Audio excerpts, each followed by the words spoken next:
Good evening, good night, good morning, good afternoon, wherever you are in the world. Welcome, free enterprise community, to this, our Friday night community race. I am Ed, and joining me on the restream team tonight for this Black Mage Revolt that we have going on, it will be the tracker tonight, Scythe Marshal, the restreamer Psychonaut, and on his first time in commentary with us tonight, Beauty and Discovery. Welcome, Beauty, and how are you feeling tonight? I'm feeling great, and thank you so much. Really excited to join y'all and see a fantastic race from our runners tonight. We have got Invenerable, Tallground, Poidrak, and Jbrun TR have agreed to be restreamed, and I'm really excited to see what they're going to bring to us with this seed. Yeah, I think now's probably a very good time to talk a little bit about these flags. I mean, if you are looking at the objectives up on Invenerable or Tall Grant's seed, you know that this is a good old-fashioned boss hunt flag set. You need to find 4 out of 5 in order to win the crystal to go face the Romus at the end of the seed, and those are the Baron Guards, the Magus Sisters, Golbez, Rubicant, and the D-Lunars, which means that the seed could be quite fast if all of those bosses happen to be in the right position. But if all of those bosses are in bad positions, that could be a problem. And there's kind of a second little wrinkle that chat might have hit on here. Yeah, that's it. Is that we are hunting down all of the black magic using bosses here, and so I think our black magic users in our parties don't appreciate this aggression and have decided to sit it out. So that means you will not be seeing Rydia, Tella, Palom, or Fu on this seed at all. Absolutely. And, there's a little bit more to it than that as well. There's a couple other little fun wrinkles we have here. Of course, you have a seed full of physical damage dealers. You're going to want a lot of good gear to make them good. Well, we have T Standard on, which I personally don't see very much in these races. That might make finding some of this loot a bit difficult, and they might be forced to rely on the shops that they're going to find under this S Wild flag in order to try and get a good amount of damage rolling out once they get their team going. But a Sid and Edge start pretty good on the whole. Absolutely. Sid will do a lot, or I'm sorry, Edge will do a lot of damage for you early on. He will help you get through the overworld really, really well. Probably we'll find one or two with free character flag on as well. So I imagine we'll see some runners go check who they can fill their party out with. Absolutely, and as Chad also just pointed out, that is a Baron key to start with, coming from the Magus Sisters in the Lugae spot, meaning that, or not Lugae spot, the Baigan spot. Goodness, I've been playing too much other games for a while. Magus Sisters, we know where that one of those 5 boss hunts is already right off the start, meaning that we're already a quarter of the way finished. And hey, there's a Sparkle guarding that Yang at Baron Inn. That might be that D-Lunars. I would almost be tempted to go drop a save outside and check real quick so I know, but that's why I'm here talking and not running, because I don't think any of our runners are going to actually go for that. Likewise, maybe not a bit early like this, but we have Cecil and Kane and Mysidia join the party. So yeah, we've already got a very physical party. No white mages in sight quite yet. Absolutely, and you're kind of looking for that Rosa or Porum in this case, just so you have a source of Berserk. With the Sea Relax flag on, with how many character spots there are, it's probably likely that you will find a Rosa at some point, but there's a question of how buried she might be if there's only one Rosa in the seed. You might end up taking Porum, and you might even be incentivized for taking Porum, because Porum does get Berserk a bit early as well. Or better yet, you'll find some Cure 3s in a shop, and Sid will become the 3rd best healer that you can have, just throwing those pots around. Cure 3s make me nervous when I see them in the overworld like that in this particular setup, because I believe Cure 3s have to be on the overworld if there is no white mage easily accessible in the seed. So that might mean that they're both buried somewhere if we don't see them pretty quickly. I believe it is true for S Wild as well. I could be mistaken on that, but I'm pretty sure that's a universal rule. But hey, there's another Young and Watery Pass, and another, I believe it was Kane up on Mount Hobbs. So that's a couple more Berserkers out of the way here. Yes, oops, all physical so far, and Baigen and Antlion Cave shouldn't pose too much of a challenge having the HP split up with the arms there. Although with just an Eddie and a Sid, Edge will have to pull a little bit more weight here. Yeah, I think that's probably a good thing to see. I know if I were in that position, I'd be like, okay, good, Baigen's here. Baigen's not anywhere where I might need to find him later, because are the key item flags that we have on for this particular seed are K main and K moon. And so if we had, say, a couple of bosses locked behind one of those moon checks, locked behind a moon bike, and that could be a not very fun time for our runners, especially with only two sources of blink in the seed, in both that Rosa and that Porum that should exist somewhere, but we don't know where. So definitely a good boss to have out of the way quickly. Absolutely. And just a Leviathan in the waterfall, unfortunately, not the boss we're looking for. Yeah, it is a little bit unfortunate that we're not going to have any of the sneaky bosses over in those side sections that no one ever goes to. I kind of like when you have like the one boss hunt in Mist Cave, because it's like, oh, it's like a free thing for checking this thing that I never actually have a reason to go to otherwise. So kind of a bit sad to see that out of the way. We are going to see Inven go up and go ahead and take down this Dark Elf on top of Mount Hobbs, while Jabron and Poydrak still going through Antlion Cave or on their way out, depending on who you're looking at that point. But Ninja Sword on Jabron's side. That's a fantastic find for that Edge. Jabron is through Antline. I believe it was a Stardust Rod, which is a little bit of a cruel joke to find on a seed like this. Yeah, and I believe, if I'm remembering correctly, that the Ninja Sword is, under T standard, the best edge weapon that you can find in a treasure chest anywhere in the game, because outside of trap chests, of course. So that's definitely a good thing to hit early on. And as Scythe Marshal, our tracker's pointing out, that Stardust Rod at Antlion does mean that we do have another key item that we know is going to be on the moon later. So that's a bit of a scary situation to deal with when you still don't know where any sort of healing is going to come from outside those cure threes going up in the air. Not too many character checks left, at least none of the free ones. So they're going to have to hope that they're going to get lucky with a key item check and a gated character. Absolutely. We see Inven going up here to Fabul. I'm kind of and Jabron, of course, in the Baron in spot. I'm kind of wondering, with this Fabul check here, if any of our runners are going to attempt to fade Fabul, if they find another method of underground access anywhere else. We know that we have that Baron Castle check. We know that it's going to be not required, but you might as well do it because you know there's an objective there. There's a lot more, well, not a lot more, but one more chance to not have to go to Fabul if you wanted to try and bundle that together later. Absolutely. And there's Demas sitting at the second boss fight at the inn in Baron. That is a great find because free item is off. So they'll be able to go just north and go check on Rydia's mom and see what key item she's going to give. Hey, plus it's a Yang, and it's a Yang early on.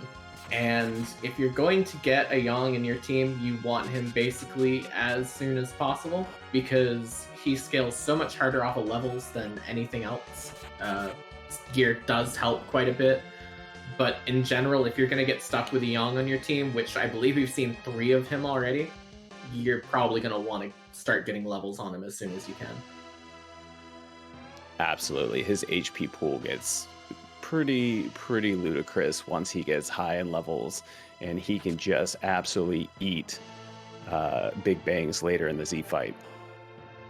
Absolutely, and with his claws outside of Edge, he's going to be one of the only ones who could possibly really get elemental weaknesses. There aren't that many bosses with big notable elemental weaknesses in this game, but the ones that it does hit, it hits pretty hard, so he can sort of fill some of the roles that a mage would in ending some fights quicker. But Invenerable has found the Magma Key up here in Fabul, so if you're fading Fabul, that is not going to be the correct choice for this seed, unfortunately.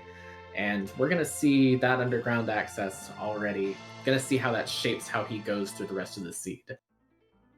I would not be surprised to see him make his way underground right away. Although, knowing at least one of your objectives is sitting Baron and you already have the key, maybe you make that stop before you do head underground.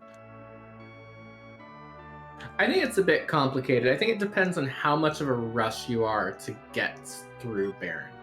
We know that we need 4 out of 5 objectives, and we know that one of the bosses in Baron, but we don't know what the other 2 bosses behind it are. With no objectives yet on the table, we already know that our runners are going to have to go somewhere else in order to get objectives anyways. There could be some logic in just going sort of your normal path until you're kind of pushed into going to Baron, because Baron's a long check. It's a little tiny bit on the harder side of overworld checks. There's some reasons to not go there. However, Invenerable has found some wonderful shops here in Silvera. Did find a Masamune, I believe, in the weapon shop if you can get that money for edge, and I believe Zeus gauntlets as well.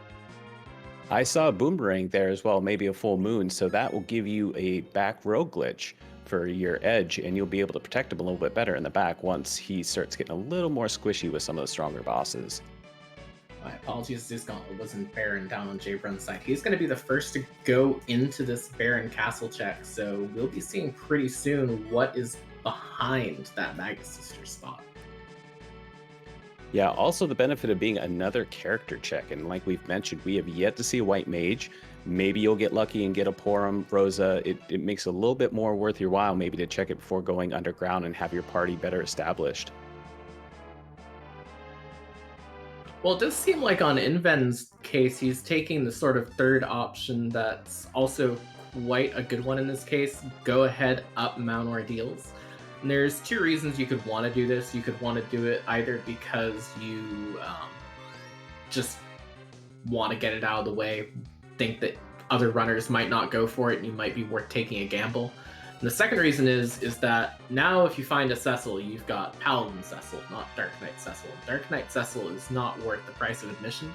Plus, it's a triple boss check, so another 3 chances of getting those out of the way. I actually really, really like this play. I wouldn't have been surprised if he went anywhere else, but this is a really, really smart play on his end. Absolutely. With so many bosses that you're hunting tonight, you got to get 4 out of those 5. A triple boss check, I can't think of too many other spots where you have that ability other than maybe the bottom part of the moon where they're all clumped together. But it looks like Poydrak's going to be the first to drop that magma key and head underground. Once again, I could see them heading for Dwarf Castle. Dwarf Castle, you got a 2 boss, another character check. It's kind of the Baron of underground in many ways. I think so, but I think at this point in time, if you're going underground, my thought would probably be that he's going to check freebies. He's going to go ahead and run down to the bottom of Feymarch. That's 2 boss checks out of the way without even fighting anything, because you can just look at them.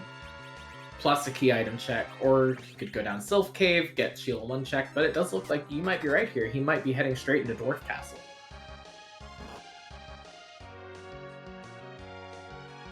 Interesting. I wonder if this also turns into a shopping opportunity for them as well. I mean, you also have shopping in the Feymarch, but you're still maybe looking for hourglasses that are going to help you get through some trap chests. I noticed none of our runners have headed towards Evelyn yet.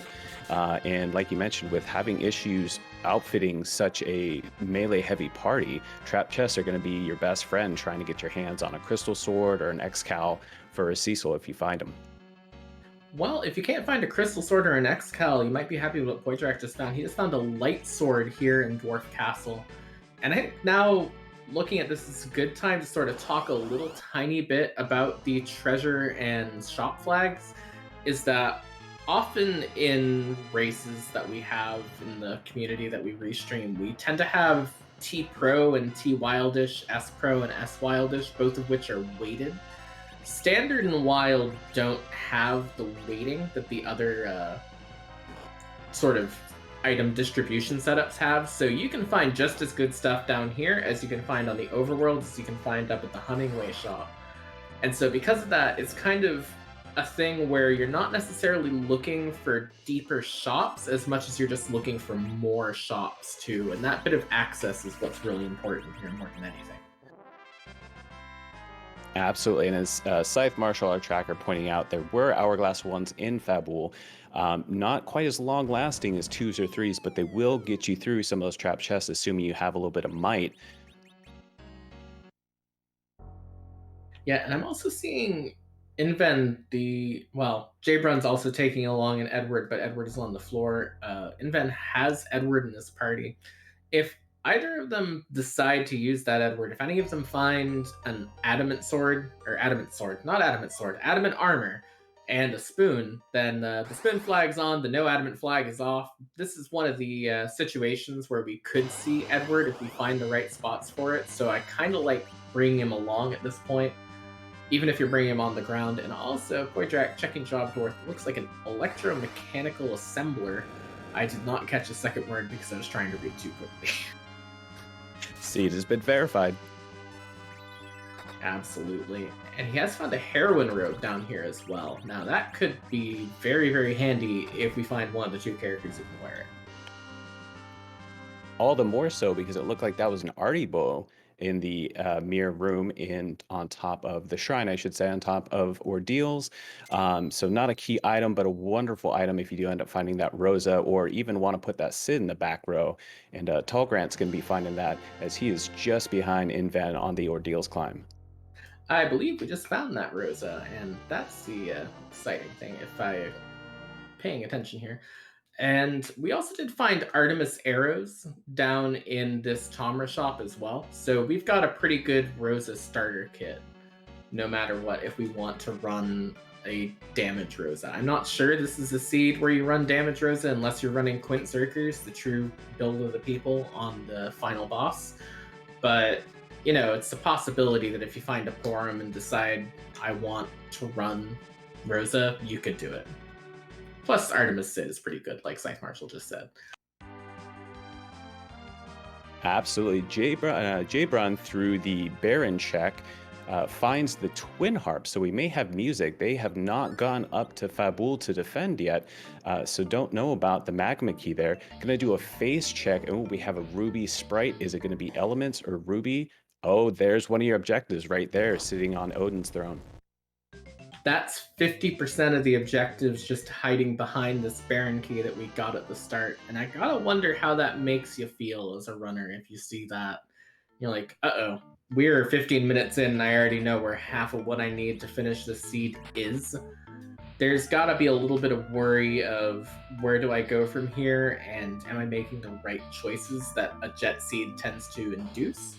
But we're not full jet yet. We're just sort of on track for it. Absolutely. I mean, I would think at this point you're wondering where you're going to find that darkness crystal with so many boss checks up there.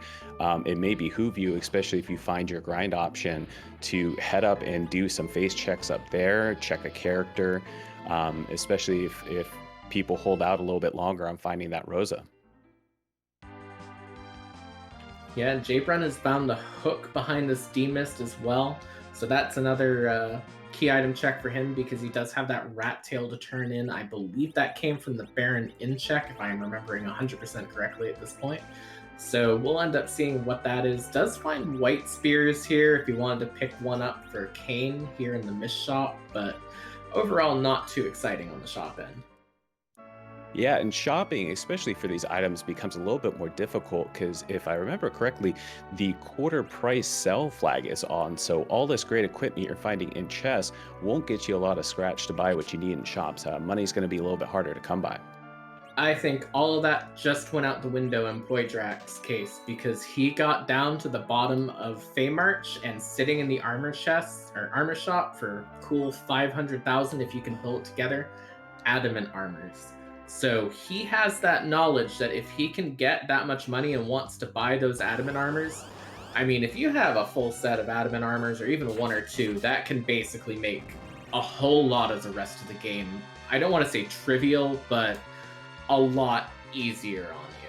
And so by finding that, if he's able to actually leverage that into an advantage by getting one or two of them, that could be a real big thing in his favor. Absolutely. That S Wild flag is really showing a lot here. Berserk in chat pointing out a white shirt for sale in Mist as well, which would be a great outfit for Rosa Palom Porum. I apologize if we do find them. Oh, and there are the Baron guards sitting at the Ashura spot. So you now have three locations there. Absolutely. And also, a quick note over on Jabrun's side, another interesting position there, Pan from the Rat Tail. So once he goes up and does the wool, because I gotta think that if you're in a position where you're looking at a hook route and you haven't checked the whole overworld, you probably are thinking, if I don't check this and it is exactly Magma Key, I might lose. So he might go up for that and might see that has a bit of an advantage in that he's gone down a very different path from everyone else, and that might pay off of something very important like that darkness crystal is hiding behind Sheila. Absolutely. At the same time, you already have the pan. You have the hook. I did see him prep the hovercraft over by Eblin, so he may be thinking that the hook route is his play. But Tallground has made his way to Eblin. I have not seen if they've taken any of the monster trap chests yet, but seems to be looking for some gear to outfit his party. Yeah, nothing too exciting yet, as we're going to see the Black Cat chest be I believe, the first one he's found at this point. I don't know if he has any items strictly to deal with this, but I think he might have enough damage to just knock them out plainly. There's the first bluster going off, doesn't do anything. This is going to be an interesting situation here. Absolutely. Without hourglasses, these fights get a lot more tricky. Not the least of which is because Bluster can really undo you.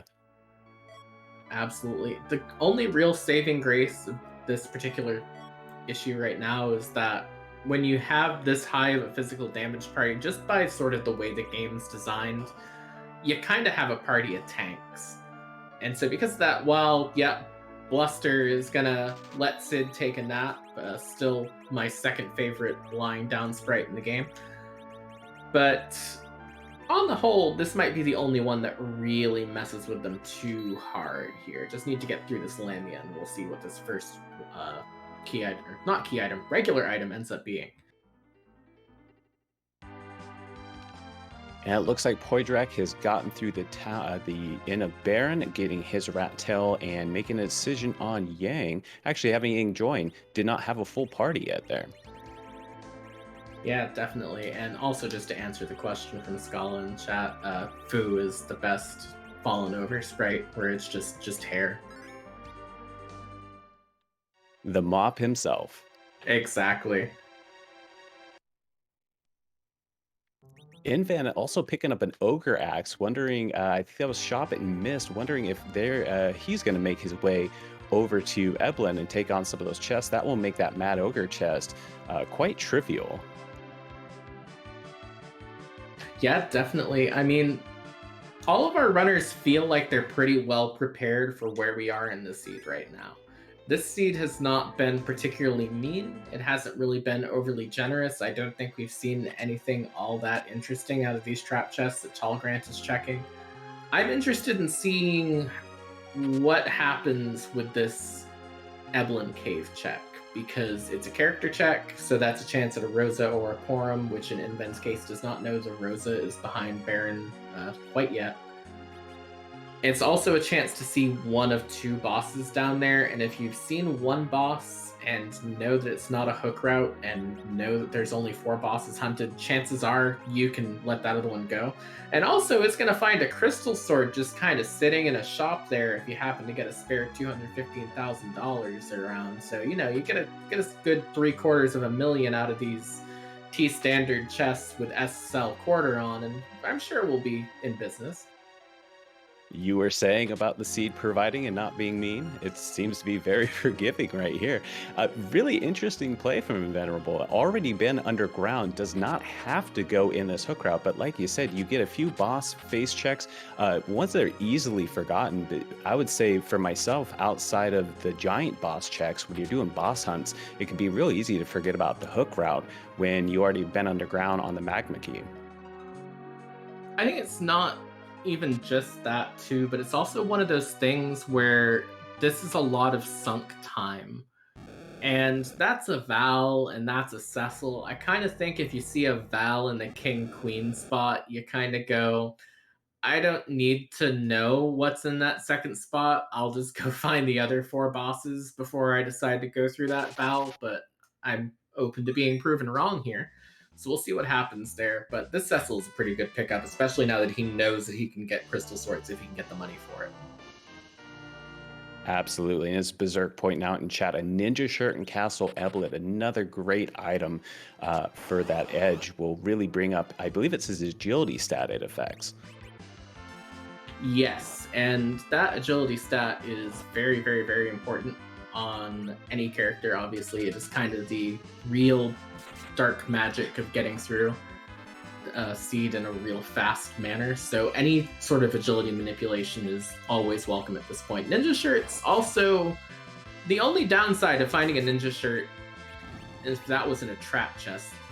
If that was in a regular chest, I take this back. But if that was in a trap chest, the only downside of finding ninja shirts is that they're a tier 5 item, if I'm remembering right, and they can just be in normal treasure chests. So it kind of ends up being a wasted trap chest if that was the case. Agility, anchoring, and manipulation is the true black magic in this game as far as I'm concerned. I'm barely wrapping my head around. I just know that overworld fast is better. Once you get to the moon and Z and most of the underground, you want a slow anchor in your center position. Absolutely. And part of that ends up being, if you can make your other characters faster relative to that anchor too, it can be quite beneficial. So that's really, really helpful for someone like an Edge who you can't really anchor slow. You can't slow anchor an Edge. You can do fast anchor Edge if you have a really fast party, but you can't do slow anchor Edge. So might as well slap a ninja shirt and have it go real fast everywhere. Fast Edge is best Edge outside of maybe one that's throwing a stack of X-Cals if you happen to be playing a flag set where you can get your hands on a ton. I mean, X-Cals are only, 125,000, something like that? I'm sure if you're rolling money at the end of the seat that does not want to give you any money, you'll be fine. It's an investment. It only makes money. Exactly. So right now we're kind of in a bit of a holding pattern where all of our runners are kind of going over what everyone else has already seen. Tall Grant taking another quick run at this castle level check. Unfortunately, did take a wipe to that Staleman chest. But, really, I'm waiting for someone to start making a move here, because at any point in time, someone's going to start going into the underground, and I think that's going to be where the seed really plays out, as much as we already know where 2 of the 4 bosses that we need are. Well, 3 of the 4 bosses are, now that we know the guards are underground. Absolutely. I mean, what we have, Elise Jabrun with the harp and the pan, Invenerable with the pan as well. It'd be really interesting to see the checks there, see if Sheila's got the goods this evening. Sometimes she does, sometimes she doesn't. And who knows, you may have a darkness crystal there. And with already knowing where half your battles are, like I was mentioning earlier, maybe behooves you to head on up to the moon, do some more face checks there, and see if you can't find the rest of your objectives.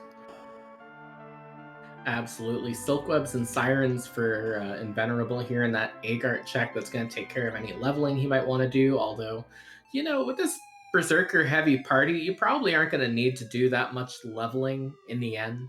You kind of just need enough health to get through the Zeronis fight, and most of these characters are probably going to get that fairly quickly, but the Silkwebs in particular are the real prize here, because being able to slow down some of those moon bosses and Zeronis, very, very important.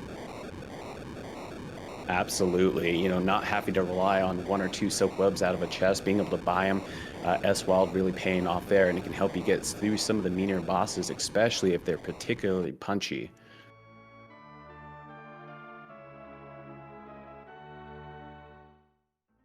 Yeah, I mean, really, at this point, finding Silkwebs, I think, is probably the best thing, because you're going to have to go through some of those hard boss checks at this point.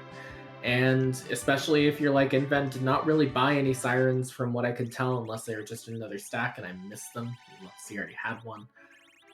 He's gonna be looking to get through the seed at a bit lower levels, so every little bit helps there. Seems to be kitting up to head down the Fey March. Has not been down underground yet. So I believe those Poydrak had showed us earlier. It was the pink tail in the chest. So gonna get that one. And maybe take a look at those bosses and find out he's got another objective waiting for him in the Fey March. And that's another thing I didn't really think about too, is Poydrak finding that pink tail. Invenerable will soon find the pink tail, but Invenerable will be the first player to have the pink tail and the hook. If he wants to go back to the overworld, he can get that free adamant armor from that pink tail at any point in time, since the no adamants flag is not on today. And again, that could be a huge boost. You don't need to raise $500,000 to get an adamant armor if you got some guy in a cave who's willing to give you one for free. There's another hot investment tip for you tonight. And we'll see if that ends up changing things if he goes for it. And as Scythe pointing out, Flame on Edge, one of your only sources of any kind of magic, and a great crowd control spell as well, especially for some of these chests. The Staleman and Skeleton chests, it can just clean the floor with those skeletons and make that fight a whole lot easier to get through, with or without your hourglasses. I think it's kind of easy to forget that Edge has flame sometimes, because when it's good, it's extremely good. And when it's not, it's just, you forget it's there. I think it's really easy to forget about in this case. I'm not sure if I'd obviously want help on this Mad Ogre fight, where of course Mad Ogres are, part of the Black Mage Revolt, as they are technically mages.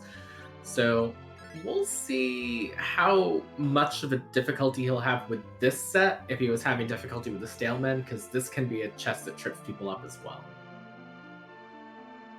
Yes, these ogres are quite punchy, despite being classified as mages, and they'll knock you down real quick if you don't have the HP or the healing to keep up with them. Absolutely. And to quickly answer a question from chat, the Magma Key was in Fabul, behind the King defense there. So Jabrun, the only runner who has not gone up there yet. Everyone else has gone on ahead through and now is either underground or starting to prepare for it. Well, the benefit of these guards being in the Ashura spot, normally a difficult spot to deal with, but Poydrak has gotten his hands on some coffins and is using those, as well as taking advantage of a double life glitch, which I believe is the only glitch on this evening. Going to get through that fight handily and find out what the reward is and log another objective, or their first objective. Absolutely, and that's going to be a good 4 levels on everyone. Rosa getting up to Cure 3, which can be quite helpful. I believe he has gotten Berserk onto that Rosa as well as that first objective. We know that, from our perspective, as soon as he goes up to Baron Castle, he'll be more or less one objective away from Go mode. So he is in extremely good shape right now in terms of this race. He could just go ahead and find those D-Lunars or find that Golbez somewhere, and that will be it. It's just a matter of finding your access to the Zeromas fight. So keep an eye on Poydrax then, because he's currently a little bit in the driver's seat right now. Once he's able to get his hands on a pass or a darkness crystal and has the path, yeah, it should make for a real easy rest of the seed. That said, I don't think a single runner has found access to Z yet through that pass or darkness crystal. We are still firmly stuck on the world, on Earth. Yeah, and there's not too many checks we haven't seen yet. We haven't seen Sheila 2, we haven't seen Twin Heart, and we haven't seen Dwarf Castle, and we haven't seen lower or top of tower. So there's 4 chances to get to one of those ways forward that we haven't seen yet. There's still a good chance, but the options are beginning to narrow quite quickly. Absolutely, we made to get to enjoy a lovely tune from our best boy Edward. Hopefully, I mean, I feel like we will. If there's one thing that I know that Poydrak is good for. It's go into every single meme location possible. So he will go to Twin Heart the second he thinks it's reasonable, I'm pretty sure. He's, again, true runner of the people, always good for that, and we'll probably see it.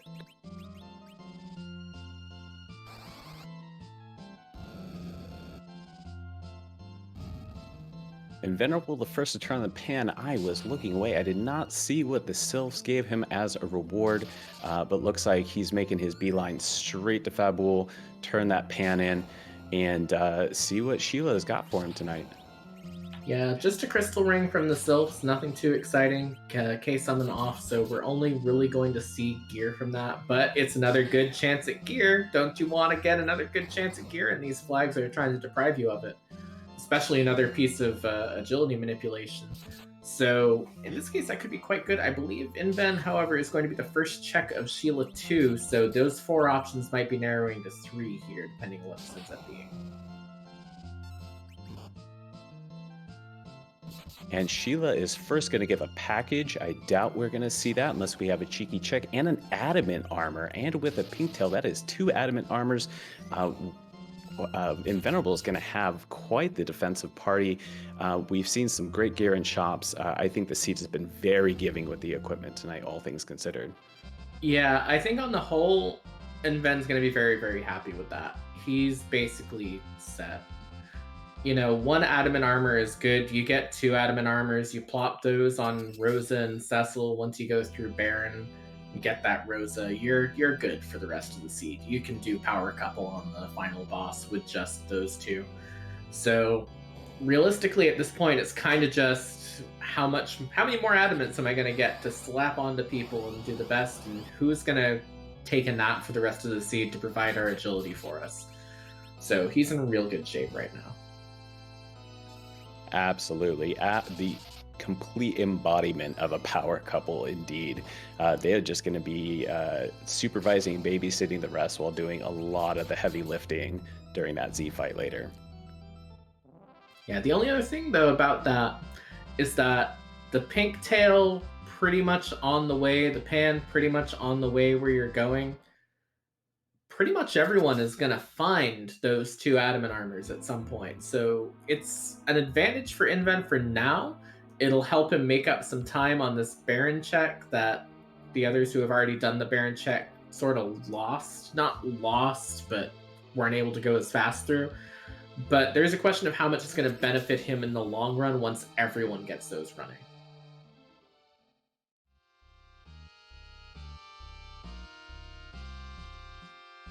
Looks like Jay Braun has had the benefit of finding that crystal sword. Didn't see if they were able to purchase one, but absolutely going to have your eyes on that one as well to see if you can get your hands on one.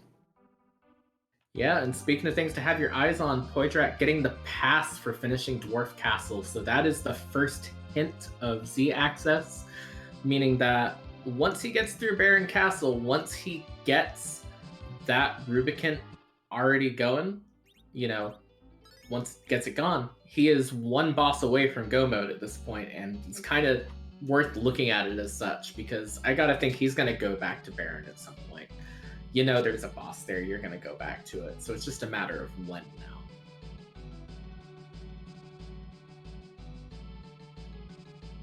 Absolutely. I mean, having 2 of your objectives done already, knowing that we have another one sitting close by and easy to get to in the Odin throne room. Hopefully, we'll check that throne room for Odin and find it there as well.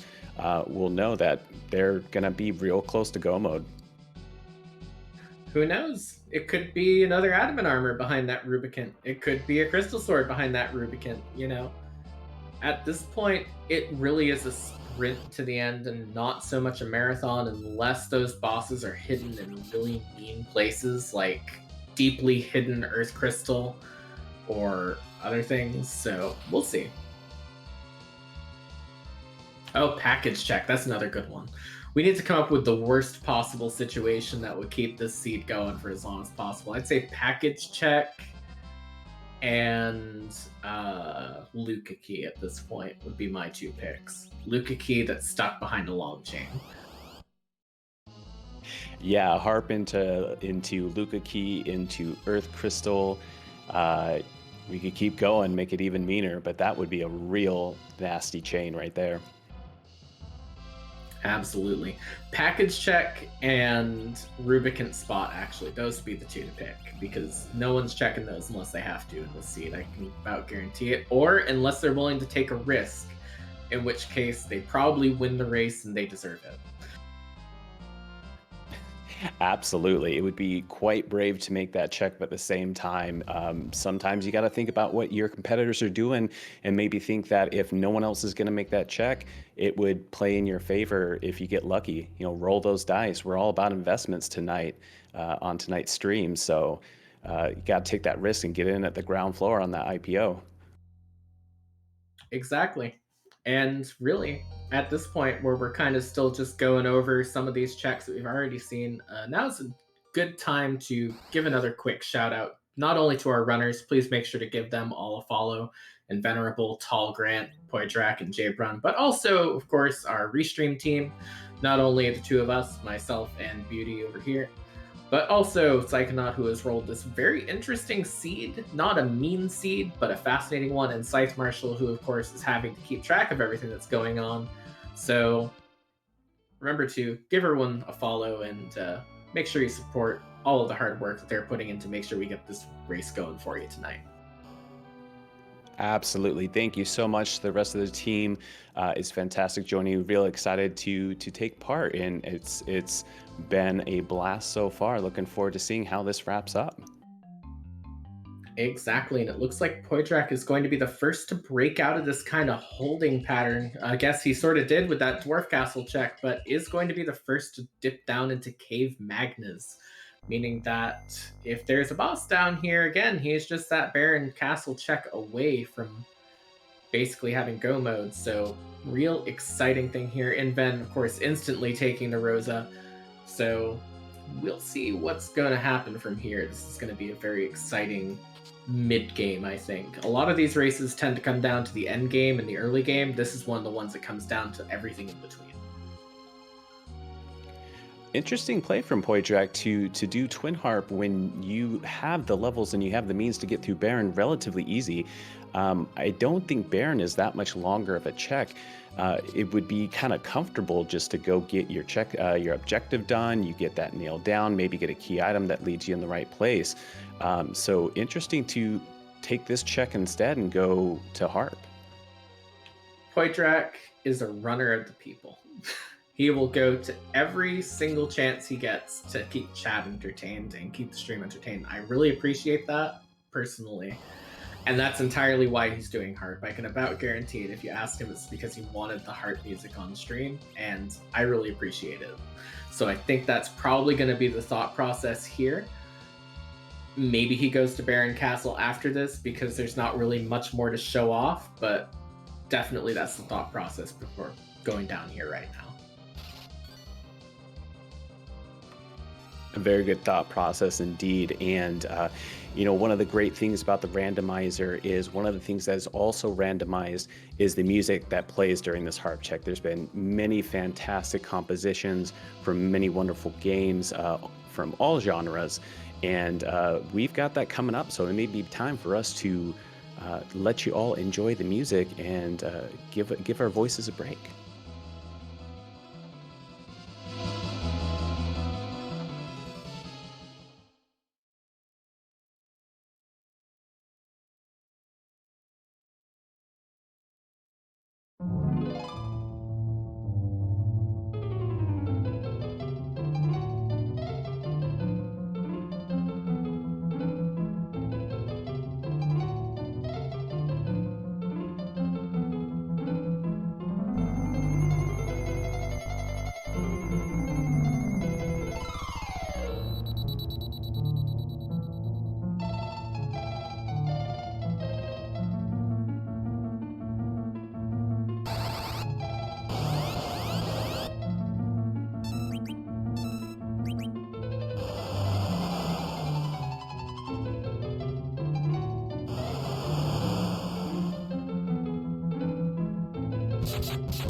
Well,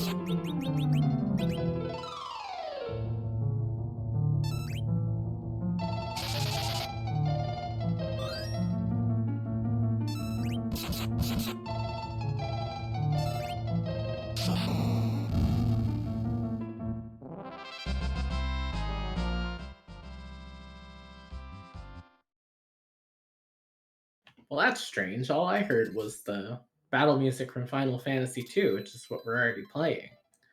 It's what it says on the cartridge, at least. So we'll have to check on that, make sure everything was randomized appropriately. But while we were there in that check, one important thing, Invenerable just sold the farm to buy that crystal sword for his Cecil. So he is going completely all in. I think he sold his second adamant armor. He took one of the swords off of his edge, if not both, just to get the crystal sword for Cecil. So he is completely all in on that at this point, and we'll see how that ends up paying off for him at this point. I think it's probably going to work out pretty well, but very interesting strategy there. Indeed, I mean, a crystal sword is unmatched in the amount of damage it can output. So it makes sense to really want to secure that on your Cecil. He will just do so much heavy lifting for the rest of the seed and in your Z fight. So when you already have two adamants, how many can you possibly need? Yeah, I think that's a real good point. I think, we've been having the bit of a running joke of hot investment tips tonight. That particular hot investment tip that he's taken in this case is just win the lottery. And that's a perfectly valid way to go about it if you can guarantee that you win the lottery, and he's sort of gone for it. We are seeing an Excalibur apparently down on Jabrun's side. I will say Jabrun did not go up to Fabul. If he's going through this hook route, this could be a bit of a setback unless that King Queen Eblin spot ends up being one of our required bosses, in which case this could be something that actually tips things back in his favor. Yes, it could be unfortunate, but like you said, could play in his favor as well if you find one of the objectives and the other one is really hidden. If this ends up being D-Lunars and Gomez, that puts you in a really great place. And Jabrun will have a little bit of information that nobody else has.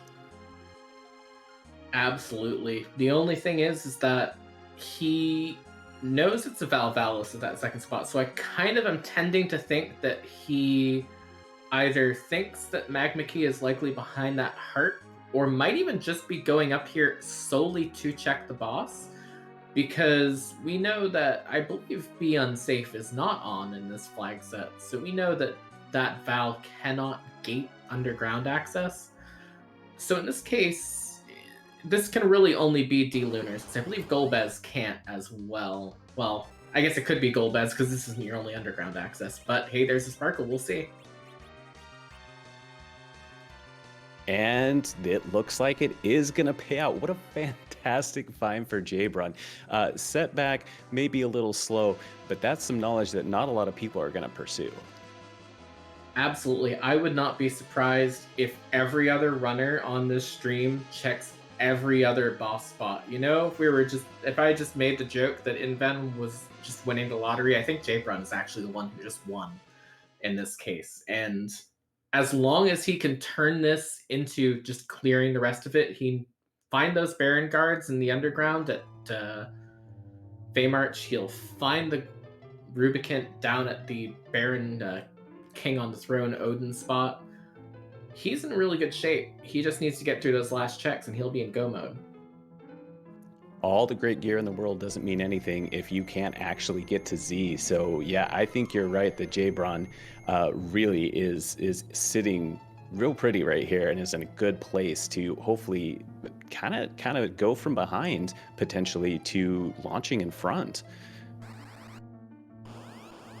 Absolutely. The question is does he push through this Val at the second spot, or does he just run back out of the tower and go to Fabul? I gotta think that he might go for the Val at this point, but either way, he's got two objectives on the board. Everyone else, except for Inven, has one. Inven has two that, Jabrun will find one of those very soon anyways, so he's definitely in a little bit of a lead right now, depending on how long he takes to get through this. If he decides to go through the Val instead of going back out to the overworld. Indeed, and Val's a pretty rude boss in this spot, so wisely going to taking the save there.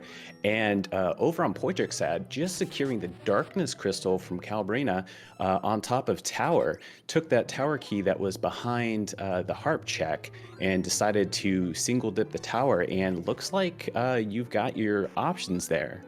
Open to Poitrak now. It's curious if he uses that Darkness Crystal and heads right on up to the moon to face check and finds, at this point, Golbez is our last objective that we don't know about.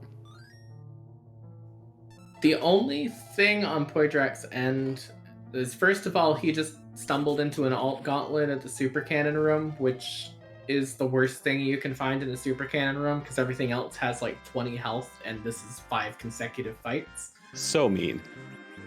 But secondly, nothing he finds matters until he goes back to Baron Castle at the moment, because 2 of those bosses are locked behind that. So it's a matter of how quickly he goes back there at this point that'll really set the pace of how quickly he can complete the rest of the seed. And whether or not anything interesting pops out of these 2 checks he's doing right now. Very true. I mean, he only knows about the Magus sisters. He doesn't know about that Odin spot. So he could be thinking that he has 3 bosses to hunt and head to the moon beforehand, feeling like since they know the Magus sisters are there, don't have to worry about it, and really losing out on the opportunity to find one of the other objectives and kind of get a little behind potentially.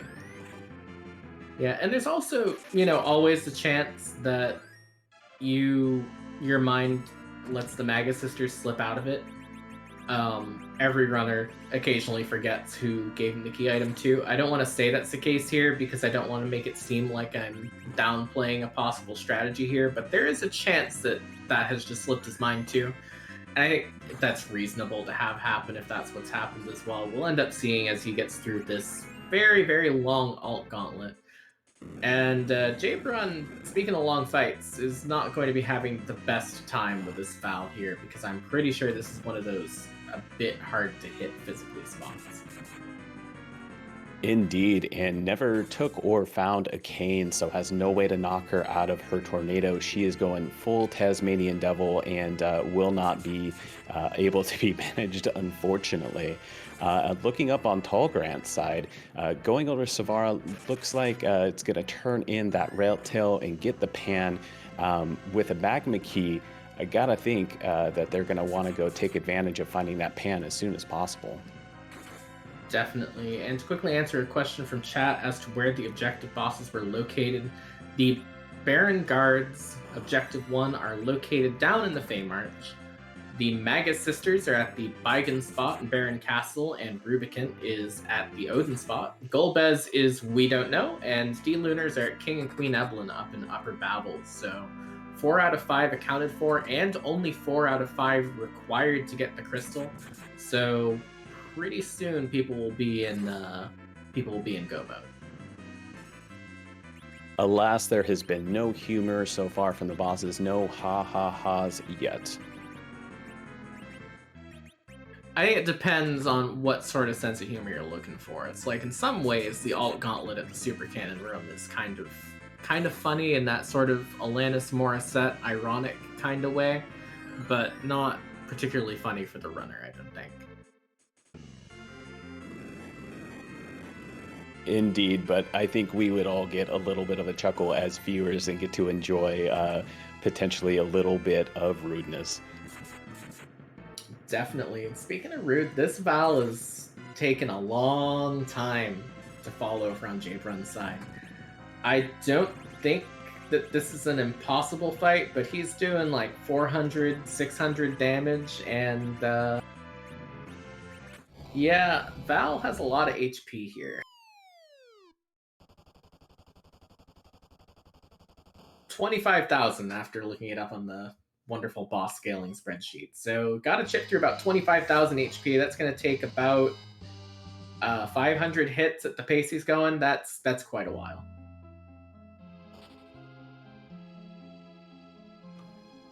Absolutely, and not helping that with the fight dragging on so much, those rays typically not very dangerous with Val, but the longer that fight goes on, the closer you're going to get to being petrified, and suddenly you're going to have to start spending time healing your party as well. Not the least of which with Weeks killing off in Cecil in this case. Also, that's 50 hits, not 500 hits, I should note, before anyone who knows math yells at me for that. But So yeah, what you're no, saying this is is... So what Sorry, you're go saying ahead. is they shouldn't take any investment advice from us. We have zero idea of math. I was an art history student explicitly because I couldn't do math. So really, you wouldn't in general, anyways. Right there with you as a communications major. Exactly. They let us have a spreadsheet, and then we went on.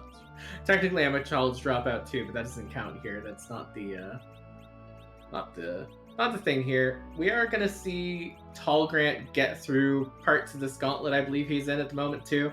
So at least Poydrak's gonna have some company in the I saw the alt gauntlet and lived sort of thing. I believe Invenerable might have pieced out of it. I did not quite see what happened up on that corner because I was distracted looking at this Val fight. And Poydrak maybe gonna head for Baron soon. I guess he's got a few more things to turn in first. With Tolgrant, I know that he went through Baron. I did not see if he checked the Odin spot. So I'm not entirely sure if he knows that one of the objectives is sitting down there. Certainly doesn't know about those D-Lunars. And once again, not sure if they went to the Feymarch. So I'm really curious about how much information Tallgrant has, because being in Tower more than likely is going to make a trip up to the top, get that Darkness Crystal. And if they don't have the information, I could see him maybe potentially heading up to Moon and doing some face checks with how many bosses are up there. I mean, I think that's what Invenerable's about to do here. I think we're gonna see that face check series here. He knows that the Rubicant is back at Baron Castle. I don't think he's shown much inclination to going back to it, even though he could probably get through it at this point in time. I think he's going to just go up and breeze through as much of the moon as he can, which he should be fine with Adamant Crystal Sword Cecil. So we'll see if that Golbez is hiding up there and how much value Jabron will actually be able to get out of that D-Lunar fight. Because unfortunately, this Val fight still ongoing at this point is really costing him a lot of time right now. An absolutely brutal fight. Tip of the hat for Jabron for even taking this on. I'm not entirely sure I wouldn't have noped out of this and checked some of the other checks I haven't done. This spot tends to vex me pretty bad as a runner, much like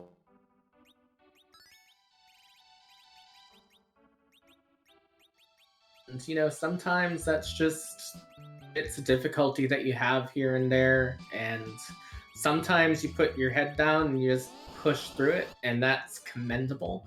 I'm not 100% sure if that's going to be the right choice for this seed, but I can definitely see the logic behind it. And to answer the question from Chad as to what Jabron faded to not get the Magma Key, he faded the Fabul King defense check, the place that is the gauntlet in vanilla. So has passed up on that, has chosen to go down the same, did get it paid out because he found those D-Lunars, but now has to race against time to make that time up he's losing on Val here. absolutely. I think finding that pan at the rat tail really steered him away from Fabul, probably wanting to make it a single dip, and unfortunately taking the reset of that Val, she finally got the better of him. Yeah, and that's really unfortunate because he was a long ways into that fight, not just in terms of, you know, time, but also damage. And if it took him that long to get through that point, at that point, it's going to take him about as long this next time, too. It looks like he has a bit of a plan in his mind. We'll see if he takes another stab at it. But right now, it's kind of going to be a race to find Golbez for the other three, I think. Absolutely. Looks like Invan is going to take on that Ruby before heading to the moon. With the pass, was curious to see if he would have just went and done the face check, came back, taken care of Ruby, and then headed right to Toria for the pass door. But no, wants to wrap that up and maybe give us a swag walk tonight. Yeah, I mean, you might as well. And I guess it depends on where you find Golbez on the moon, too, because there are, I think, 4 out of 5 spots. Well, 5 out of 6 spots if you count cave value on the moon. It's actually faster to exit out, go back down, go to Troya, go through the pass door than it is to walk the rest of the subterranean. I'm pretty sure that's true for every spot except the one that's in that sort of like crystal floor area. I could be wrong on that. So he might just pop back anyways afterwards. We'll end up seeing it once he gets there if he finds that Golbez on the moon. Yeah, that was a really surprising bit of information I learned. Being a new runner myself, was that there are quite a few checks on the moon. It is faster to just exit out, hop back in the well, like you were saying. Would not seem so since you're already right there in the lunar subterranean. But in fact, that cutscene for the whale is not as bad as you think. Yeah, not only that, but it's kind of easy because all of the floors look the same to forget how long that moon is. Because there's a good like 5, 6 spots to go, even from the White Spear and Ribbon rooms, before you even get to the final map at that point. Versus up, Whale, Troya, you're pretty good at that point. So it's really easy to forget how big the moon is too. Inven getting through Ruby there, picking up what is going to be a wonderful dart for his edge in the final fight. Maybe get him through a couple fights on the moon. That Golbez potentially, I gotta think he's got to head right to the moon here. He doesn't have many other checks to take, and he certainly isn't going to go give us music. I tend to agree. And I tend to think that not just because he has a lot of checks on the moon, but also he has no real incentive to finish any of these fights if he wants to gamble it. He could just as easily go down and face check and reset out of every single fight on the moon. Know every boss that's up there, have 6 locations off the table. Know that the only things he could reasonably be missing out on are Luca Key, Tower Key, and Earth Crystal, which is only 3 bosses. And think, you know what, that's a pretty acceptable trade if I want to just go for try and find Golbez on the moon. So that might be where he's going with this.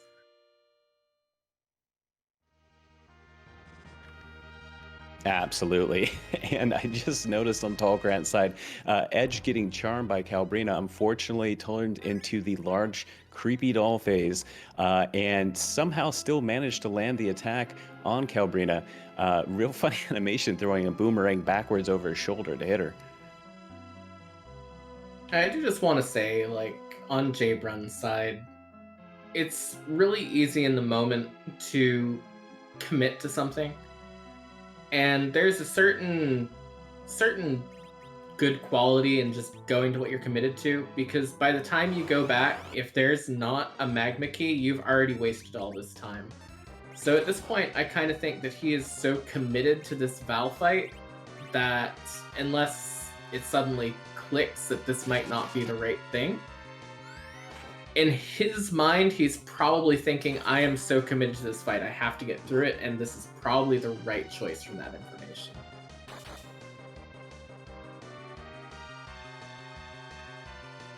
I agree. It's as much as it is smart to walk away when you're really faced with a difficult check and you're really banging your head against the wall.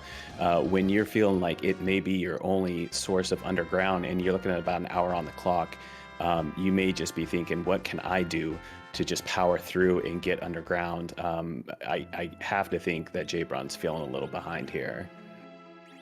Definitely. And, you know, we'll see what goes on if we end up having an interview later. We'll also see that Poydrak getting through that Rubicant fight and the Maga Sisters fight, so he is also at 3 out of 5 objectives. We gotta think that neither him or Invenerable are gonna be heading down to check the King and Queen Evelyn spot, so it's a question of if Poydrak stays on Earth, goes down and checks anything left. What is left for him? There's nothing left for him. I think he actually has to go to the moon at this point. Unless he tries to check Maggot Sisters. I think so too. I think it's going to be a real close race. Poydrak and Venerable, assuming Golbez is on the moon, are going to be hot on each other's heels. I think it really depends on if Poydrak heads the cave value and takes the same route as Venerable, or goes straight for the lunar subterrane, in which case he won't be very far behind at all. I think there's another possible question here in your mind. Invenerable has not done the harp. Neither runner has done the package. I don't believe Inven had the tower key to check that. I think he got through the gauntlet, so I might be a bit confused there. But Inven has a lot less done on Earth than Poydrak does. And so he kind of needs this to pay off in other ways. Whereas Poydrak might be a bit more confused, or not confused, a bit more coerced into getting through the actual fights up here on the moon, because he needs to unlock other checks too, in case this moon is a dead end. So that's the bit of tension here. Inven might just be doing a boss check, but for Poydrak, it might be a key item hunt too. Very true. We have Karate at the Mirror same altar. That is our first strike there in the lunar subterrane. I think there, my first take would be to go ahead and start bottom up from here.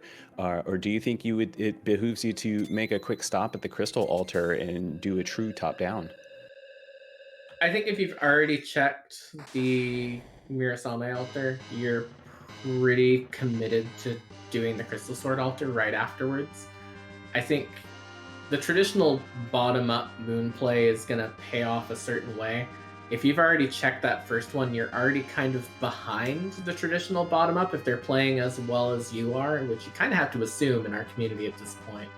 So I think you would be incentivized to go check the crystal sword, if not just because you would be a little bit behind. And to answer the question from chat, where the D-Lunars were, they were at the King Queen Evelyn spot in Upper Battle. So that is why Jbrun is still here, has gotten that D-Lunar fight down, is trying to get through this vow, has not yet realized, unfortunately, that the Fabul check does give that Magma Key. But again, props to him for trying to get through this difficult fight, and I think he's doing a pretty good job of showing his way through it, even if it has had a couple of little mishaps along the way.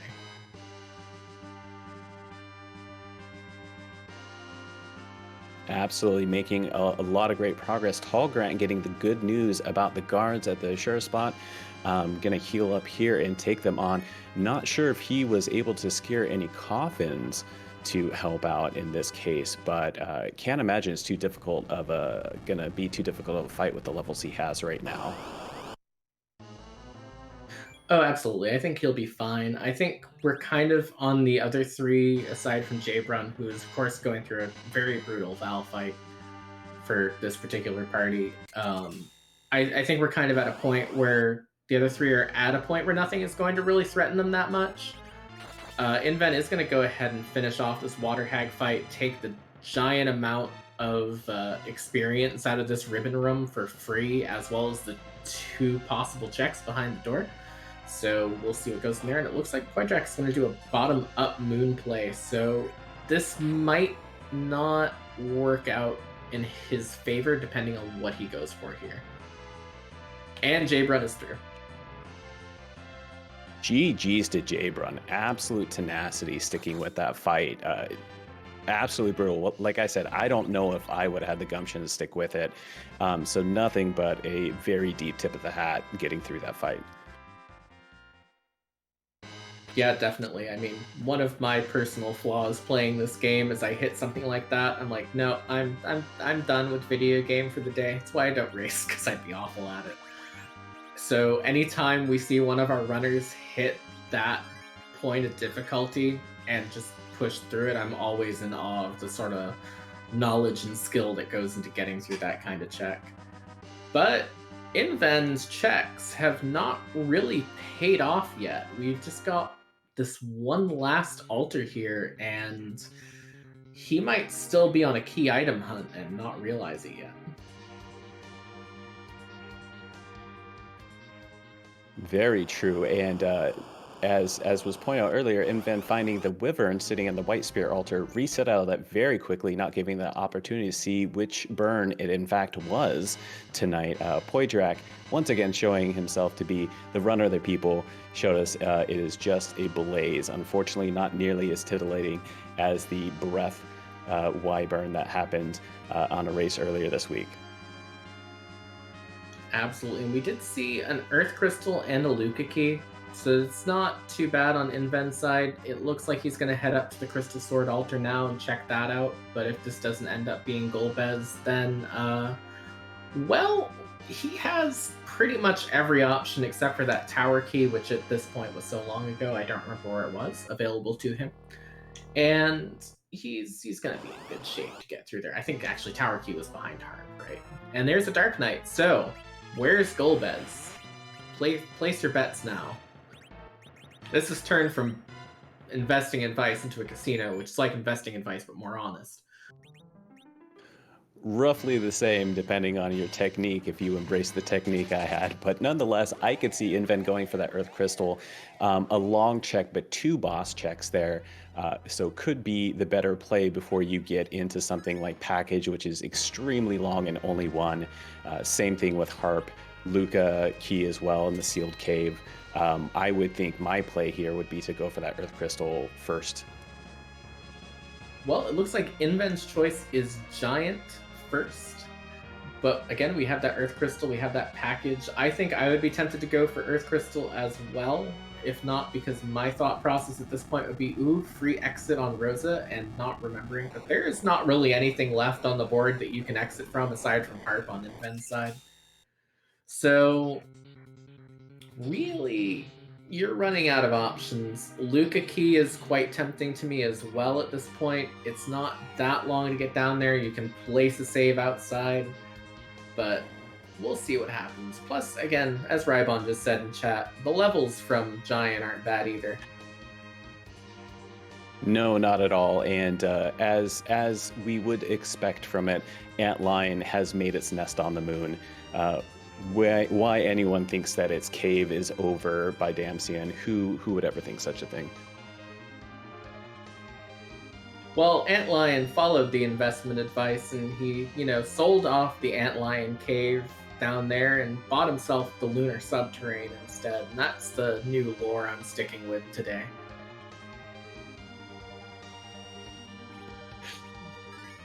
I don't know how this turned into some sort of investment advice channel, but it has. But now is a good time for a disclaimer that we are not qualified financial experts. Do not listen to us except for free enterprise stuff. Anyways, there's a Bahamut. There is a Bahamut. Relatively free fight. I say that, and we only have 3 Star Veils, but that should be enough to reflect any Mega Nukes that may get off if they get off on time. But with some Bacchus Wines and a Crystal Sword Cecil, there may be a lot of HP here, but I think you're going to be able to get through it pretty handily. Yeah, I don't think there was too much left on the board that could be on this Giant that a Wine and Done strat couldn't really get through at this point. I'm curious as to if this Mega Flare is going to go off with Cecil hitting for 5k this quickly, but we'll see very, very soon here. I think it might, just because this spot has a lot of HP.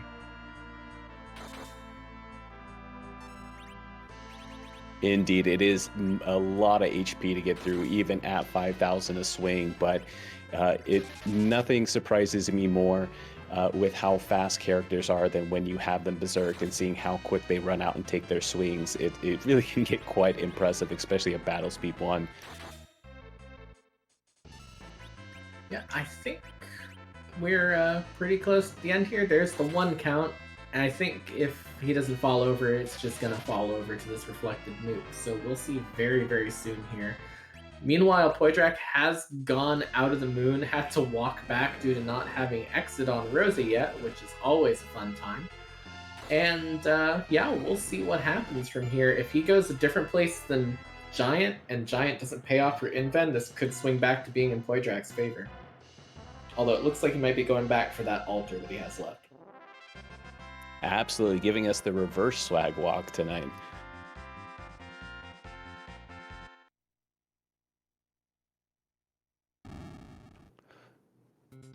Paul Grant working over on the Dwarf Castle, getting through the first spot there, summarily dismissing that Eddie.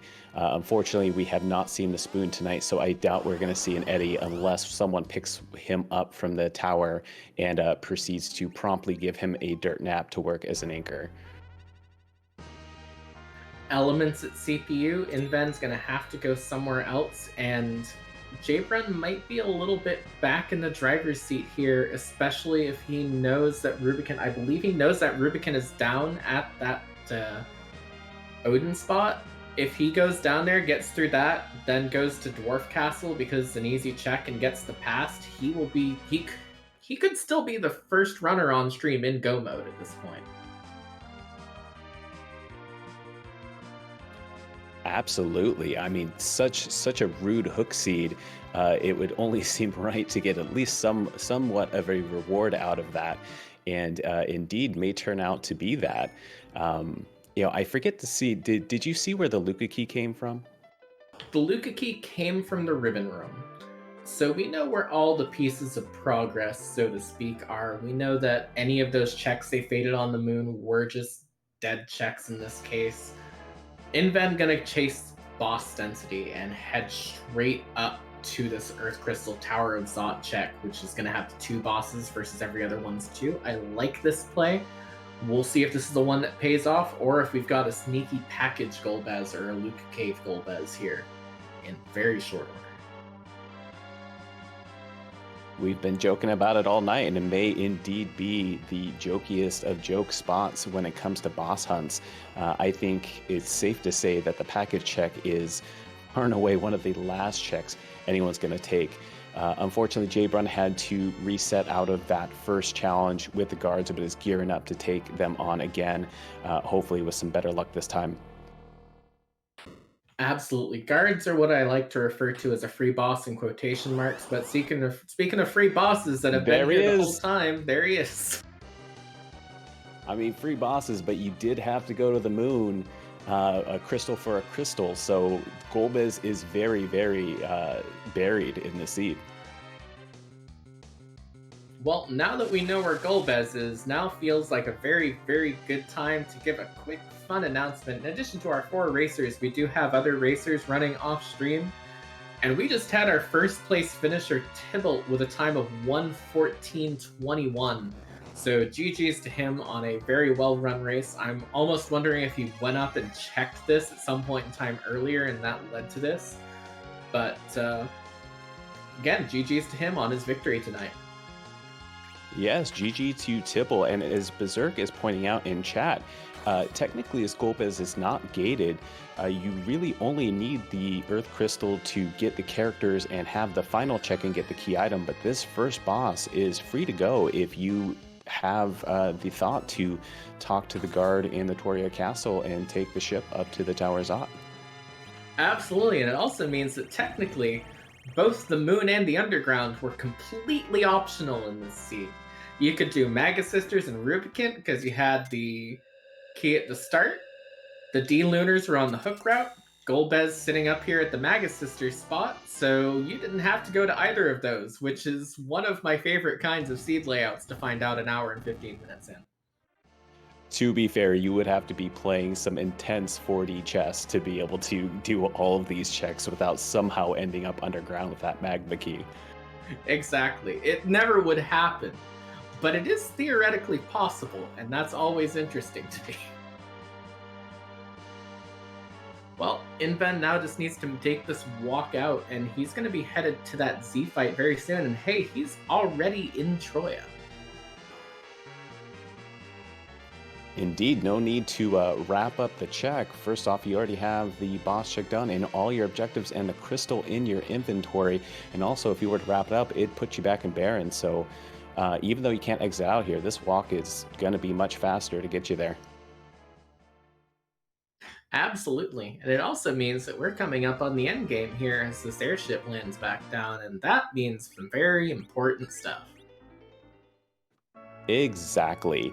The final boss, Zeramis, is much too mean, much too powerful, much too fast to be randomized. So he always is going to be sitting on the moon. That said, we do randomize the sprite for the for Zeramis. So we have something like over 500. Correct me if I'm wrong. Wonderful sprite options. So we're going to get to see whose butt we're going to kick tonight. Absolutely. We've just got this last little cutscene to go. Uh, got the other questions coming up as well, including is it cute? Of course, one of the enduring questions. Does it have a bud at all? Always an important one. And most importantly, is it financially secure for the future with a good force? No, I'm kidding. Uh, we'll see very, very shortly here. I am positive that Zeramis invests only in index funds and does not have any GameStop stock. Exactly.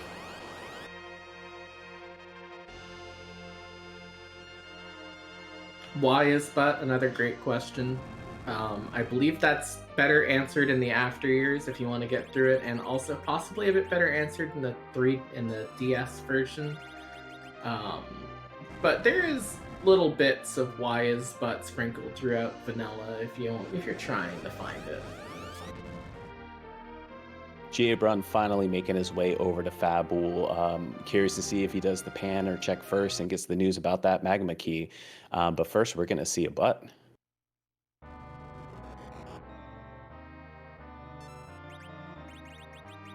This sun gave me nightmares as a child.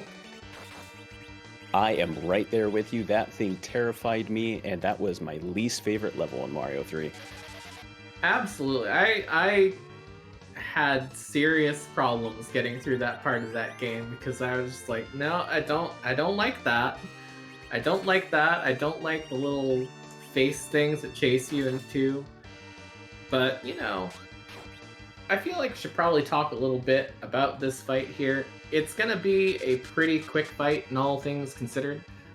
I'm not sure if we'll even see a second Big Bang. That nuke getting reflected off of Rosa already right onto Romus, that's a good thing. This is just going to be a textbook Cecil goes Burr power couple fight, and we'll see how quickly this ends up being over for him.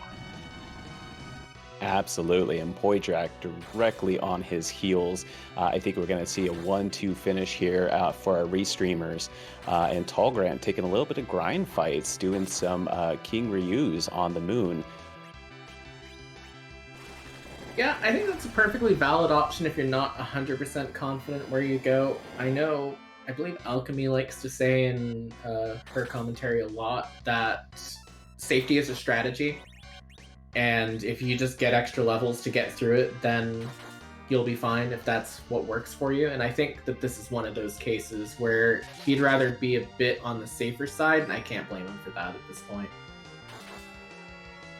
Agreed. Power overwhelming is a 100% viable strat, especially when you maybe don't have a ton of healing and not a... no, it has decent levels looking at his HP totals.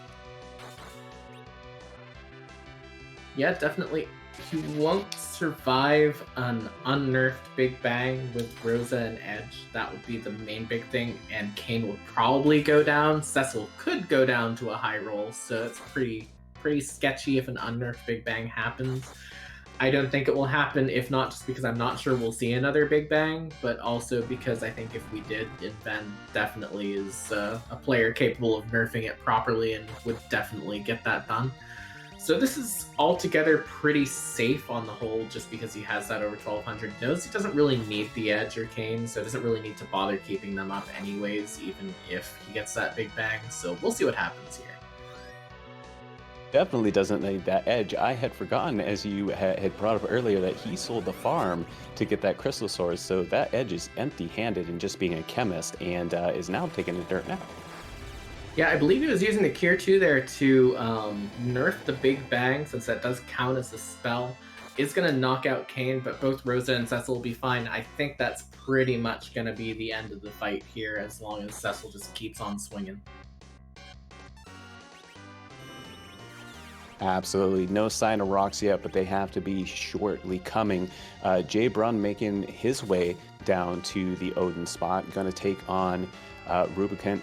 And with that, we'll have everything he needs. No pass, though, and no darkness crystal. So he will actually, I take that back, need his access to Z. Yeah, but I gotta think he'll probably go to Dwarf Castle sooner rather than later. But Inven, while we were mentioning that, has finished because Cecil, with an adamant armor and a crystal sword, is apparently quite a good character.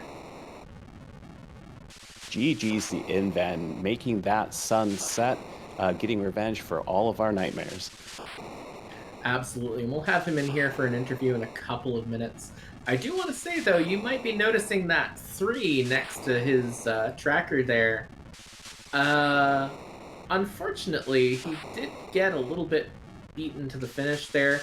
Klopfer finishing in second place off stream with a time of 1:20.08, but Inven does take third with 1:22.15, so still a podium finish and still the first of our restream runners tonight.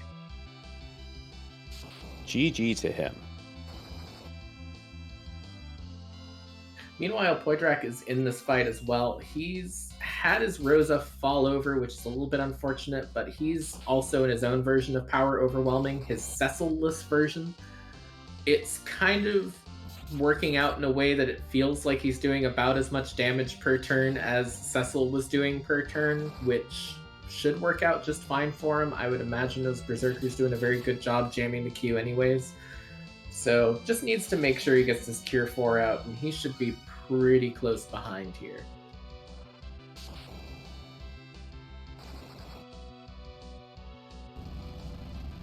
Indeed, and Jay Braun in that Rubicon fight showing the power of those adamant armors, taking only 1 damage from those fires, and is through, has the objectives done, has a crystal in inventory, and just needs to find the path to Z. Yeah, so in his case, it's really just down to what path he takes to get there. And in another world where he'd gotten through that Val fight the first time through, I think he could have won this race. And so it's a little bit unfortunate that he'd take the wipe there. I don't want to make that seem like it was anything other than something that could have happened to anyone in that circumstance, but he has played a very different race from our other runners and still remained completely competitive with them, and that's definitely been really great to see.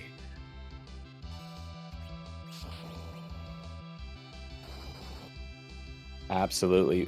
Always wonderful to see a little bit of divergence and see where C takes care our runners. Always good to kind of see the excitingness of where the C goes, because as we've been talking about, he's the only one that knows where those D Lunars are. Absolutely. And speaking of our runners, we are joined by our third place overall, first place on Restream tonight in Venerable. First of all, GG's on a very, very well-run race tonight. Hey, thank you. Appreciate it. I think that race was very illustrative of a couple of decisions the admins have made with the next tournament. Well, I'm curious now, what would you say that would be showing off there? Because I haven't really delved too deeply into the tournament sort of test flags myself. I'm curious as to where you're seeing the parallel there so that we can know a little bit of what to expect from that. Okay, so my opinion is that that seed very much showcased the power of any well-equipped Cecil with adamant armor. Like, the levels at the endgame there, not caring about anyone else's gear, sold the entire farm, including an adamant armor, to get that crystal sword going. So, just the sheer things that he can do all by himself on a seed when adamant armor's in play, I think that's a very big deal, and that's why I'm kind of glad he's not going to be in Phase 2 with the perspective flags as posted. Yeah. Yeah, absolutely. I mean, he sold everything to get that, and I was surprised that you sold the adamant armor, and I immediately saw why. So that was definitely a very good play from you. It's really all you need. I had one seed like this a long time ago, where I had a solo Cecil didn't have the crystal sword, so wasn't doing that kind of work there. But I've had one where a Cecil with adamant armor and a lesser weapon dodged 8 out of 9 meteor casts. And if the 8, yeah, if a second one had hit, if he'd only dodged 7 out of 9, he would have died. So, it Adamant armor, it's real strong, and it's strongest in the hands of Cecil. It's ridiculous. I love it. When you've got that beefiest character with the biggest protection, he already goes burr, and when you can't even get through his armor, I mean, how much more powerful can you get him? Yeah, exactly. Like, I mean, maybe if you have Super Smith and you roll a Lightbringer or something, or there might be an axe he can use that rivals the power of the Crystal Sword, but nah, those 2 items, you're good to go. You're good to go. You know the moon's haunted, by the way? Yeah, the moon and the underground both apparently, given that Golbez was hiding up at Magus Sisters. How do you feel about that moment where you realize, really, no one necessarily ever would have, but you could have reasonably completed this without ever even going underground? I mean, it's expected. Like, that's the other reason that's kind of number 2 regarding, you know, what I love about what we're gonna see with the turning flags coming up is the lack of boss hunts. It's very fun in these big group community races. I love it in that environment, but when you have like the 1v1 best of 3 people who've been practicing for weeks to get there, I far more enjoy seeing those 2 people, whoever they may be, not lose out on a boss hunt. So this is real fun. It's a great way to bring the community together. It's a great way to be like, haha, how trolly can the seed be? But as far as the flags coming up for the prospective flags of the spring tournament, I love that there's not even a demist hunt, and that really excites me.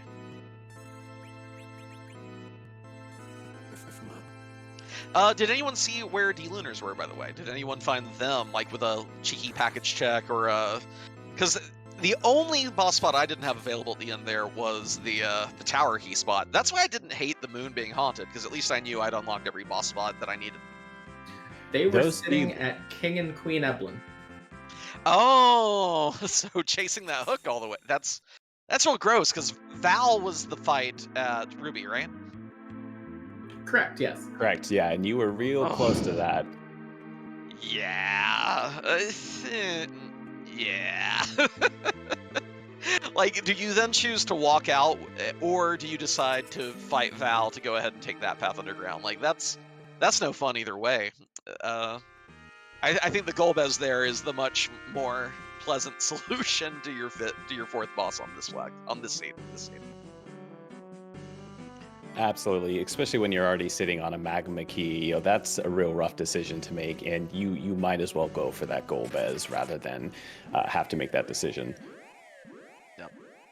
But yeah, shame that the moon is always haunted these days. Just the moon's so fun. It's so nice, and it's so empty and devoid of life, just like real life. Anyway, fun flags. I had a good time with them.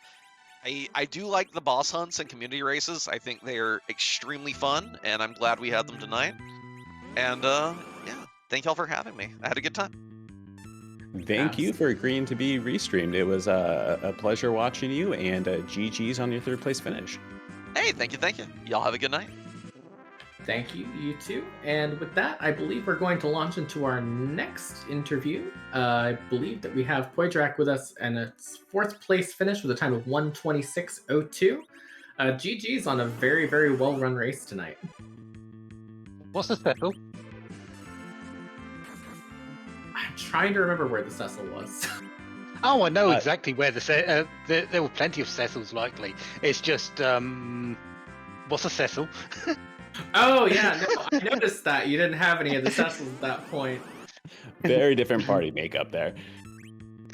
Yeah, very different party makeup, likely, but with everything that's coming up later, this is a good thing. And Edge being unrestricted, getting him straight to the start, you really need that practice at the moment, and that's what I took this for. Well, taking that Edge early, running with him, seeing what I could get out of him, and really, you can get a lot. Yeah, I mean, you definitely got a lot out of your party too. There were times where it feels like you got a lot more completion done in the seed, and that might have just ended up being sort of the difference there is, going for that heart check, which again, we all appreciate on stream. But really, you were not making it seem any more difficult with the Cecil's flag or Cecil's party than anyone else was having with Cecil's, so that's definitely worth commending there. Yeah, he's Cecil is great and all that, but I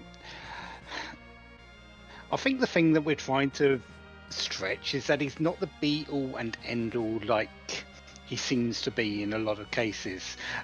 Crystal Sword, Adamant Cecil, yeah, you get that. He's probably going to be the strongest thing on your team, but he's not required to actually win this. And what the strongest thing I had there was really the Dragoon Spear. Yeah, I got a White Spear later, but I never used it. So I sort of went in with very little power considering what was available. Oh, Yang isn't exactly the greatest hitter, even at the levels that I had him. I didn't have a great amount of equipment for him. Kane, Ninja Sword, just one of them. The other one was Dancing Dagger. I'm sorry, Edge was that. Kane with the Dragoon Spear and Rosa. You don't need more than that. If you're confident in where you're going and what you're up against, you don't need more than that.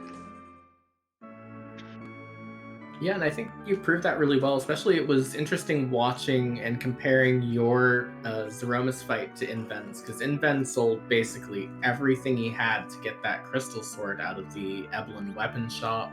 So he was running Crystal Sword, Adamant Cecil, and really by the end of it, when you were in the Z fight, you were both pretty much putting out the same amount of damage per round on your parties, respectively. Yeah, the only caveat I think was there was if a Crystal Sword Adamant Cecil with one hit, I was having to do 3 hits for the same sort of thing. But overall, it's still going to be only a slight amount slower. And if you can save the time not going to Weblin, heck, I didn't even pick up the hook from Rydia's mother. That might be the difference in the end. Absolutely. At the end of the day, you're just trying to get through Z and finish up, and there's many different ways, as you said. You got to be mindful of time, and if you're going to have to go that far out of your way to get the key item, to get to the gated shop, and then potentially find the money to sell to get it, maybe it's just faster to go with those strats. And as you said, they're perfectly viable, and that party was perfectly viable to punch its way through Z. Yeah. The only thing I was considering was selling the farm for an Avenger, but why have an Avenger when you can buy Bacchus wines for a fraction of the price? It's 30 Bacchus wines for one Avenger? Yeah, I think I saved a bit of money that way.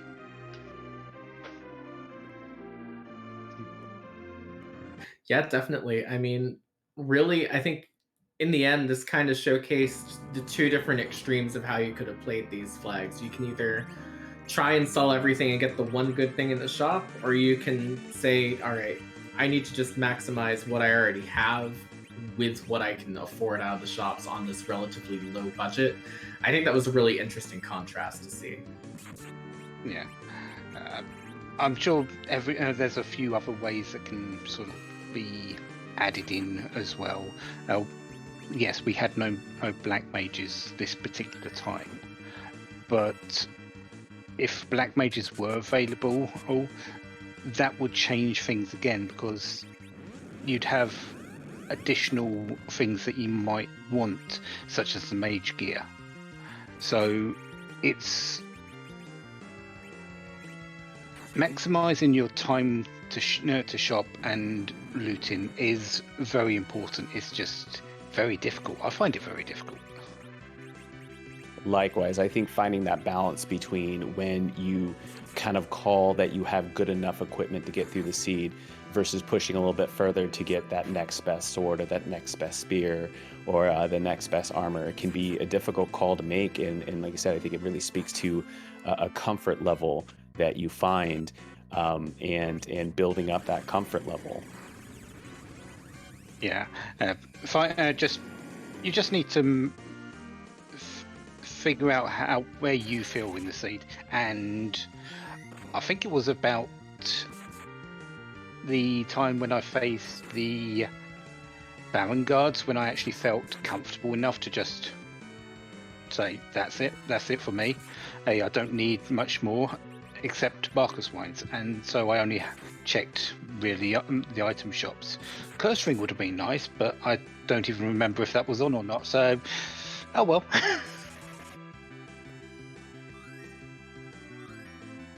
Yeah, definitely. Beauty, did you have any other questions for Poitrak tonight? Not that I can think of, other than maybe after going up to the moon and finding it solidly haunted, what was your thought on getting through the rest of the seed? I only went up to check the bosses anyway. I only took on that water hag to really because it was 3 hits and that was it. Finding that earth crystal afterwards led me to Zot. If I didn't go that, I was going up to the giant. So yes, there was nothing up there, but it led me to Golbez. So all's good in the end. That is very true. If that had not been a water hag, would you have taken that fight and thus not found that earth crystal and had to continue with the search in different places before heading up to Zod?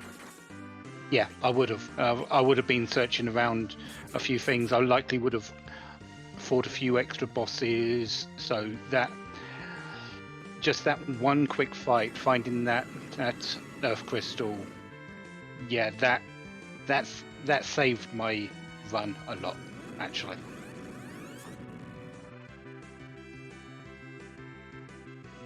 Absolutely. And a fantastic run it was. GG's again on the 4th place finish. I hope everyone had a good time, and I will see everyone soon. Have a good evening, everyone.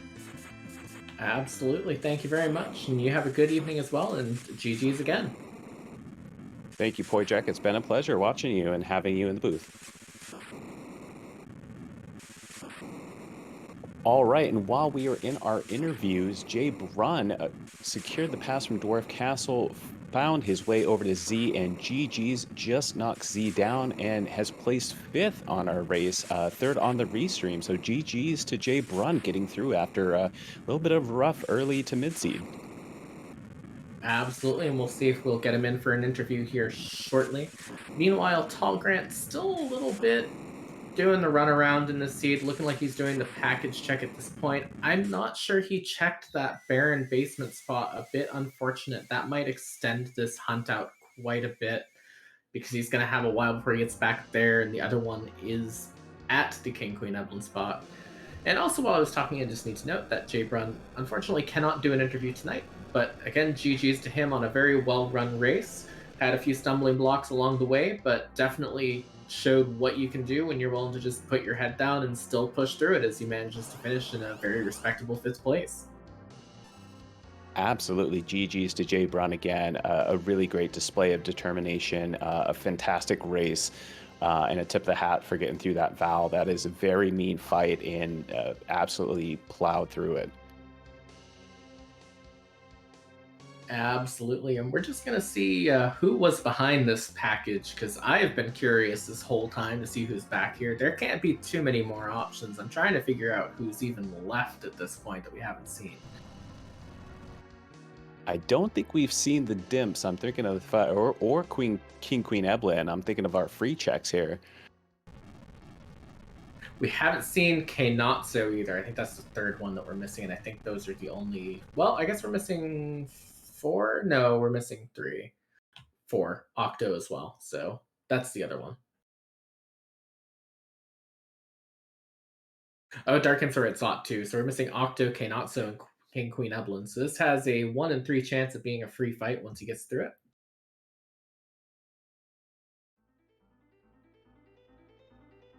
I like those odds. We've been playing the odds all night. Even Poijek dropping a little investment advice in the interview, funny enough. Yeah, definitely. We'll end up seeing what this boss is. Does find the one hiding spot of the Porum. I do appreciate that throughout how the seed was laid out, unless, I'll be honest, I sort of didn't pay attention to the Lunar Deus character, nor did we see who was on the end of the giant. But I believe this might be the only Porum in the seed, and there might have only been one Rosa, which is very entertaining to me. Extremely light on the white mages, and I don't remember if we saw Cure 3s in the shop. I forget if they're guaranteed on S Wild. I imagine so, but that could have made for a really rough time if you never found that white mage. Um, yeah, it could have been very, very rude indeed to have to figure out how you're going to manage your healing. Yeah, definitely. That's just reset out of it. Looks like he is going to head down to the Ruby spot, so that will be him on the way very, very shortly here. Fantastic. That is going to be good. I think that'll be a big relief if Tall Grant hasn't seen that before to see that and know that he is well on his way to getting to Z there. And as Scythe Marshall pointing out in chat, Dark Imps are at Zot 2, actually.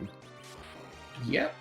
So really, he just needs to get through this fight, get to the Z fight. He's in very, very good shape for getting through the Z fight. Like we mentioned before, when he was doing those grinds with the King Ryu fights, power overwhelming, very good strategy. And we're about to see how much power overwhelming changes the Z fight. So we've had 3 very different examples of Z fights. We've had the everything on one character, just what you can do with Crystal Knight, Crystal Sword, and Adamant Armor Cecil on Invent's side. We've had 2 relatively traditional Berserker fights on Poidrak and Jabrun's side. We're about to see what happens when you let that Berserker team just level way beyond belief and just power through everything. So that'll be really exciting to see. Exactly. And that's one of the exciting things that I love about these Monday and Friday races is seeing the variety with 4 people on the restream, seeing where they go, the divergence that you get in paths and everything like that. It really kind of gives you food for thought yourself as a racer about what your routing is and what way you would have taken and get a little bit of insight into what options are out there when you're running seeds.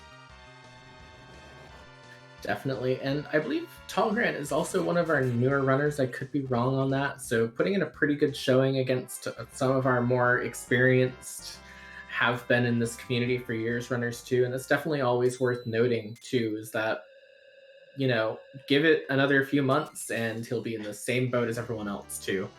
I'm really excited for the upcoming tournament because of how close our runners are going to be at that point. Absolutely. And Tall Grant through that Ruby fight, securing that crystal, already done their grind, gonna make a beeline to Toria and get the good news that gets to beat up on a Sun tonight at the Z fight. Absolutely. How do you think people are feeling in this race when they get to that Sun there at the end of everything the seed has tried to throw at them? What with hiding Golbez and hiding D-Lunars after throwing the first 3 bosses at you, and then you just have the Sun mocking you. That can't feel great, I'll be honest with you. Not entirely, but maybe a little bit rewarding that you get to take out your anger on something that vexed you so much, probably as a kid if you grew up playing Nintendo and Mario 3. So maybe the silver lining there is you get to take out a little aggression on an old foe. And interesting enough, Tall Grant going to make a quick stop to drop off that pink tail as well, not only with high levels and some power overwhelming, but really sealing in that deal with another adamant armor. Definitely. And while he's on his way to his Z fight, now is a good time to mention that we have had a 6th place finisher. In the meantime, it is Warlink05 with a time of 1:46.23. So GG's to them on that very good finish. We'll see what happens from here, as we're about to see yet another instance of this Angry Sun fight. GG's to Warlink. Absolutely fantastic run from them as well. Going to be interesting to see where this fight is gonna take Tall Grant. I can't imagine it's going to be anything outside of a real easy borderline cakewalk. Yeah, nothing's really ever completely set in stone on these Z fights, but this is probably about as close as you get. So he shouldn't have too much of a problem as long as he just gets those berserks up. Honestly, he could probably quint zerk and still be completely fine here. So excited to see how this goes, because I'll be honest, I kind of like watching these push over Z fights from time to time, just because, you know, it balances out the rougher Z fights. Oh, a quint zerk would be utterly fantastic. I would love to see that, and would be absolutely thrilled. It's a lot of fun to be able to just put that controller down, take those hands off the keyboard, and sit back and know that your team has got your back.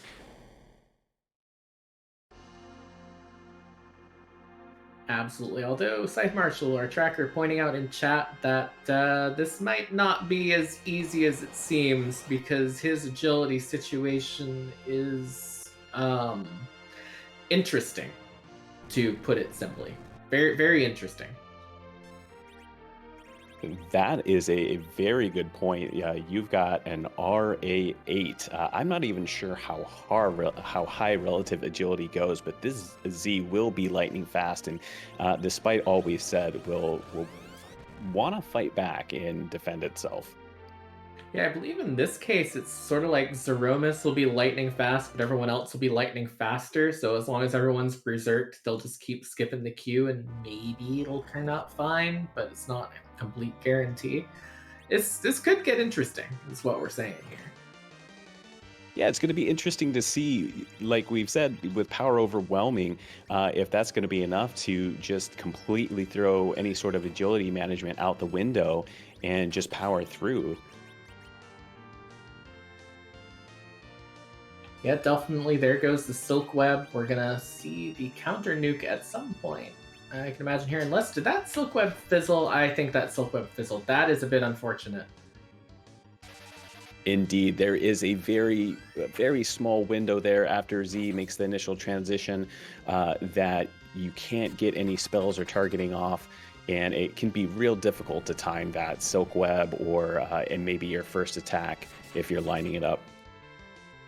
Yeah, it's kind of one of those things where you can guarantee that you're going to get it every time if you wait a bit longer, but no one wants to wait a bit longer. This is a race, and also the longer you wait, the more dangerous the fight gets, because the quicker Zeromus' turn's coming around. So it kind of ends up being a bit of a game of chicken at high speed. That first Big Bang going out, not really phasing. Rosa dipping down to 200, but she should be able to get a Cure 4 off and get everyone back up to full pretty quickly here. No doubt, and you also have the Berserks, Bacchus Wines being drank by our Zerkers out there, so party's already off and rolling and steamrolling along. I think with how much HP Tall Grant's got on his party, and a fully unnerfed, I believe that was an unnerfed Big Bang getting through, and barely only putting Rosa on her knees, it's not going to be too challenging at all. Absolutely. I mean, even when you get the high roll off on Big Bang, it tends to not hit for more than about 2,200 on a super high roll. And Rosa's got 24,000 each, or 24,000, 2,400. 24,000 would be super impressive, considering you would have to break the game to do that. But 2,400 HP to get through this. Oh, that Big Bang came by a little quick, though. This might be a bit dangerous, as Kayn and Rosa might go down to this one, depending on whether or not that was a nerf. And it does take both of them out. Oh, indeed. May have spoken a little too soon. Thankfully, we do have Yang up. He is not zerked. Hopefully, he's able to get a life put on Rosa, and Tall Grant can recover. I think with the Silk Web out, there is the possibility not all hope is lost. Yeah, definitely. And it looks like he's, doing a pretty good job of recovering. He's going to have a bit more time before the next big bang because he did manage to get that silk web off in between. Meanwhile, Kane and Edge just going to keep hitting away on this sun here, and I think he'll be fine. He just needs to get a Cure 4 off, maybe throw a potion or two if he has them. Everything will be perfectly all right. Absolutely. And actually, when you're getting used to Z fights, I think one of the things that you got to keep in mind is it may be a cakewalk a lot of the times, but it really speaks to having at least some semblance of strategy and idea of how you're going to manage yourself if things do go south, rather than just immediately having to take a reset. And so far, Tallgrant's been doing fantastic, tossing a couple Cure 2 pots, getting Rosa back up. This Cure 4 should do the trick, and I think he's going to be rolling right along again. Definitely, we'll see if he can get Yang and Cecil back up a little bit. We do see that we have Edge at full health, so Edge will survive regardless at this point. It's just looking a little bit sketchy for the other three members of his party. He probably has enough time to get another Cure 4 off. I'm not 100% sure, though.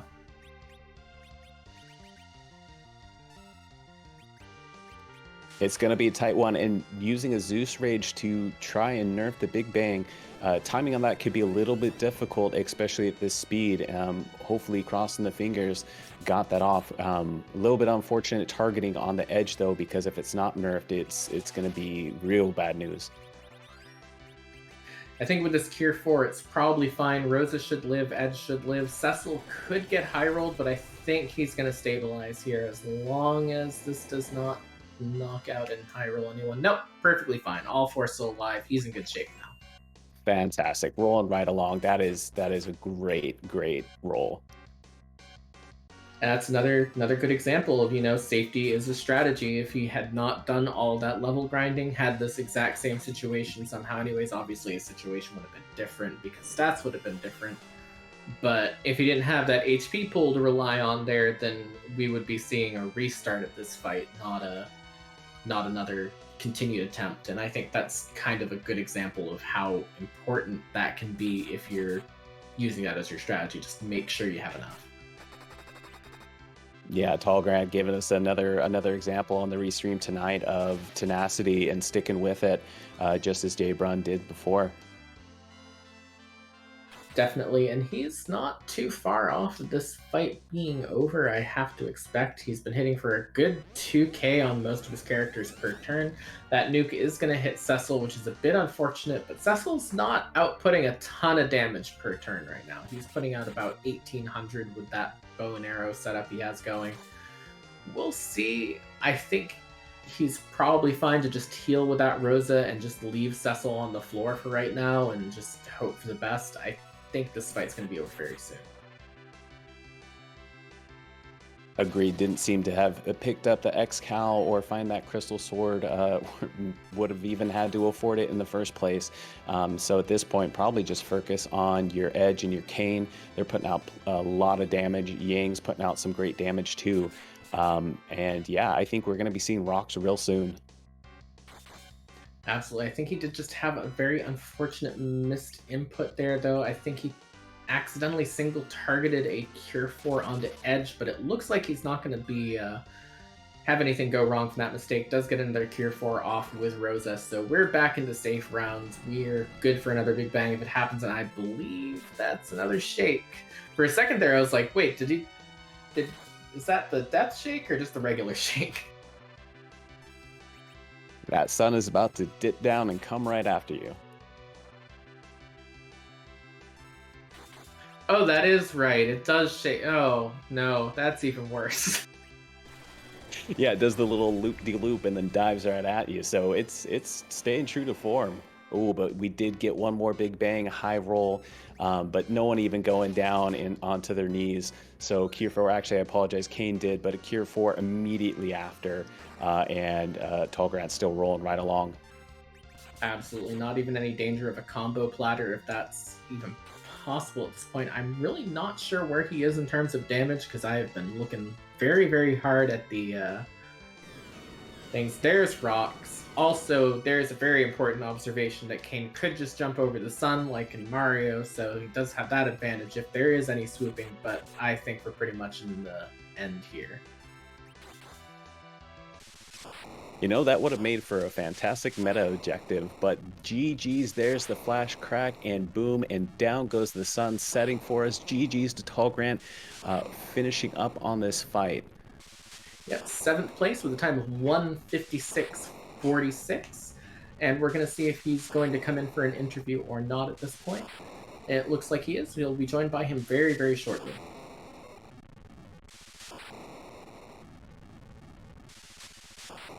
And while we're waiting for Tall Grant to pop in for an interview, I just want to give another quick shout out to all 4 of our runners tonight for putting on a very good show. Again, make sure to give them all a follow. Awesome runners, all of them, and awesome people, all of them. So please make sure we're giving all of the love and support we can to them, because without them, these races would not be possible. And with that, we are joined by tonight's 7th... Oh, not quite. And with that, we're joined by tonight's 7th place finisher, Tall Grant. GG's on a very well-run race tonight. Thank you, guys. I appreciate that. Yeah, that was actually that was a lot of fun to play. I thought the lack of Black Mage was going to bug me more, but just a murderer's row the whole way through is just a lot of fun to go bash things. Absolutely. What's your take on the seed? Where do you feel like you made your best routing decision tonight? You know, I actually felt really, really good for most everything I did up until when I hit the tape. And once I was done in there, then I was, there was a little voice in my head that kept saying, go check Baron Basement, look at the Odin spot. And every time I would think about it, I'm like, yeah, let me finish this fight and I'll get to it. And of course, I got the pan, I got excited, I got that adamant armor. I'm like, all right, let's go conquer the moon. And at that point, it went a little bit more off the rails. You know, sometimes that happens. Sometimes then you find Golbez sitting up on the moon. Unfortunately, he ended up being, or in this case, I guess D-Lunars would be the one that you didn't see. So, Yeah, you know, where were they? They were at the King and Queen Eblin spot on the hook route. Yeah, that was next on my list of stuff to check. I just didn't want to walk that far. But yeah, I think you took a very good risk going for those moon spots at that point. I know it sort of, in hindsight, feels a little bit like, well, if I had just gone to Baron Basement, that's great. But I think you made a good choice with that, honestly, because sometimes you got to take gambles like It works out like it works out in certain ways, but you know, I felt like I was pleased with the route that I had. I've kind of decided that I love favoring the people and going for the harp as soon as I get it. It's probably a little better strategy to go somewhere else at that point in the seed, but too much fun to not go listen to the music and have a good time with it. But it was a really great seed. Just really, really fun to play. Really fun to watch as well. You put on a great show. That Z fight got a little dicey for you. What was your thought process when you had Rosa go down and that first big bang come real fast? Well, the first thing was Yang dropped a silk web, which for whatever reason flubbed on him, which I haven't seen that happen too often, but that kind of threw everything off. As soon as Rosa went down, it was kind of a little bit of a panic moment. I was actually a little bit more upset about the Kane going down just because I kind of put all my eggs in his basket, and there's the hitting him with the nuke and then taking him out. But it's kind of one of those things where I knew I had a really fast party. I think I looked at it before I went in there, and Edge had 66 agility, which puts him the relative 4 going to fight Z.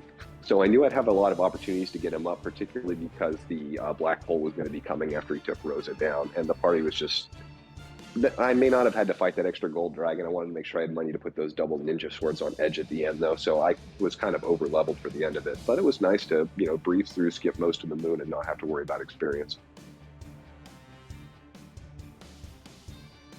Absolutely. And I think, you know, the way you recovered when things got a little tough, when, like you said, Yang got targeted and Rosa went down, it was a great recovery and a fantastic Z fight. It was a pleasure to watch. Well, good. I'm glad to hear that. I've certainly had enough unpleasant times with Z. It's nice to actually get him back. Definitely. I think one other big question I have is sort of your early game routing, going to Castle Eblin that early. What was your thought process behind that particularly? Um, I was looking for a good weapon to put on somebody, and I think if I remember right, that's where I picked up that Gungnir for King. No, maybe I got that a little bit earlier. That was no, that was in Watery Pass. I was looking for a good weapon to put on somebody, and I think the ultimate answer I got out of Castle Eblin was I didn't find it. I think I got like 2 Dragoon gloves in there out of the trap chests. So that, and then a Dragon Whip, which, you know, no Rydia, so go sell it and get some money. But that was kind of the hope, was that I get in there and I get something to, you know, I was honestly felt like I spent most of the seed looking for something a little better for Cecil. And it's not like he's terrible as an archer, but I'm curious, did anybody actually get down and get the forge done, and see if what the Supersmith was? No forge, but there was a crystal sword in the Eblin cave shop behind that hook, and I know there was an Excal on the seed. Anth, do you remember where that was? I'll be honest, I don't remember where the Excal was because I was still focused on crystal swords from Evelyn shop, and so Excal stopped being interesting to me for a bit, unfortunately. Well, and I also saw that Avenger up in Fabul early, and I kind of had that in the back of my head. But with that Cell Quarter, it's also kind of you know, you're always feeling a little bit cramped for money. And at the end of it, I just said, okay, fine, I don't need, you know, Cecil will do fine with that Artemis bow, and we'll just rock our way through with that. You know, Edge got equipped really well. I mean, Kane was well set up almost the entire seed. I think the Dragoon Spear came at a perfect time for it, and then I handed him a White Spear at the Rubicon when I took out Rubicon. So, I mean, he was just ready. It's like, Cecil with the Artemis bow and Samurai arrows. I mean, he was rolling, I think, about 2,000 against every time he took a shot on Z. So. Yeah, definitely. One last question that I have for you personally, and then we'll sort of start wrapping up a little bit here for you. What was going through your mind when you had that bit of a scary moment on the Zeromus fight, where you had Rosa unfortunately fall over, and you made a very good recovery there, but I'm curious as to what your thought process was in that moment. Well, I know that I'm probably going to have to roll through at least one more big bang, so the priority is I have to get Rosa up. But I also knew I had a lot of actions because we were about to clear out with Black Hole, which in the script kind of slows Z down a little bit. So put Rosa up. All I had were Cure 2 potions, but I dropped enough of those up on there, made sure Rosa got to cast Cure 4, and at that point, most of the party was back up. And I thought for a while about just trying to use a life 2 and bring somebody back up at full strength, but in the end of things, I think the fight got back under control. I had enough people that were doing damage to just, you know, close it out and didn't take any unnecessary risks at the end. Yeah, no, ended up being a great end as well. Any last thoughts on the seed? It sounds like you had a great time, and seems like there's a lot of similarities from this seed and potentially what our spring flags are looking like for the tournament. Are you excited for the upcoming tournament? Yeah, this I think will be the first time I get to play in one, and I'm hoping I can put up a decent enough showing. I would like to say thank you to all of you guys that are out there watching the seed, putting on the show for us, you know, running the comms, and you know, tracking everything. It's always a pleasure to get to watch these sorts of things. And if there's anybody out there that's watching, go ahead and pick up the game, get on the Discord and play with us. It is a lot of fun, and trust me, you can do it. Very much agreed. I'm still very new to it as well, and it's been an extremely welcoming community. Everyone is so helpful with providing tips and helping getting you started, and if you find any fun in it, there's a lot of resources out there, a great wiki. I can't speak highly enough of the community, and I've really enjoyed my time here, so I can attest to that as well.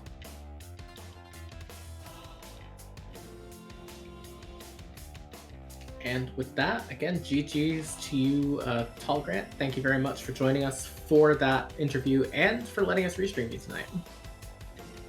Thanks for having me, guys. You have a great night. You as well. Thank you very much. Pleasure to watch. And with that, I believe we're going to be sending you on your way for this evening.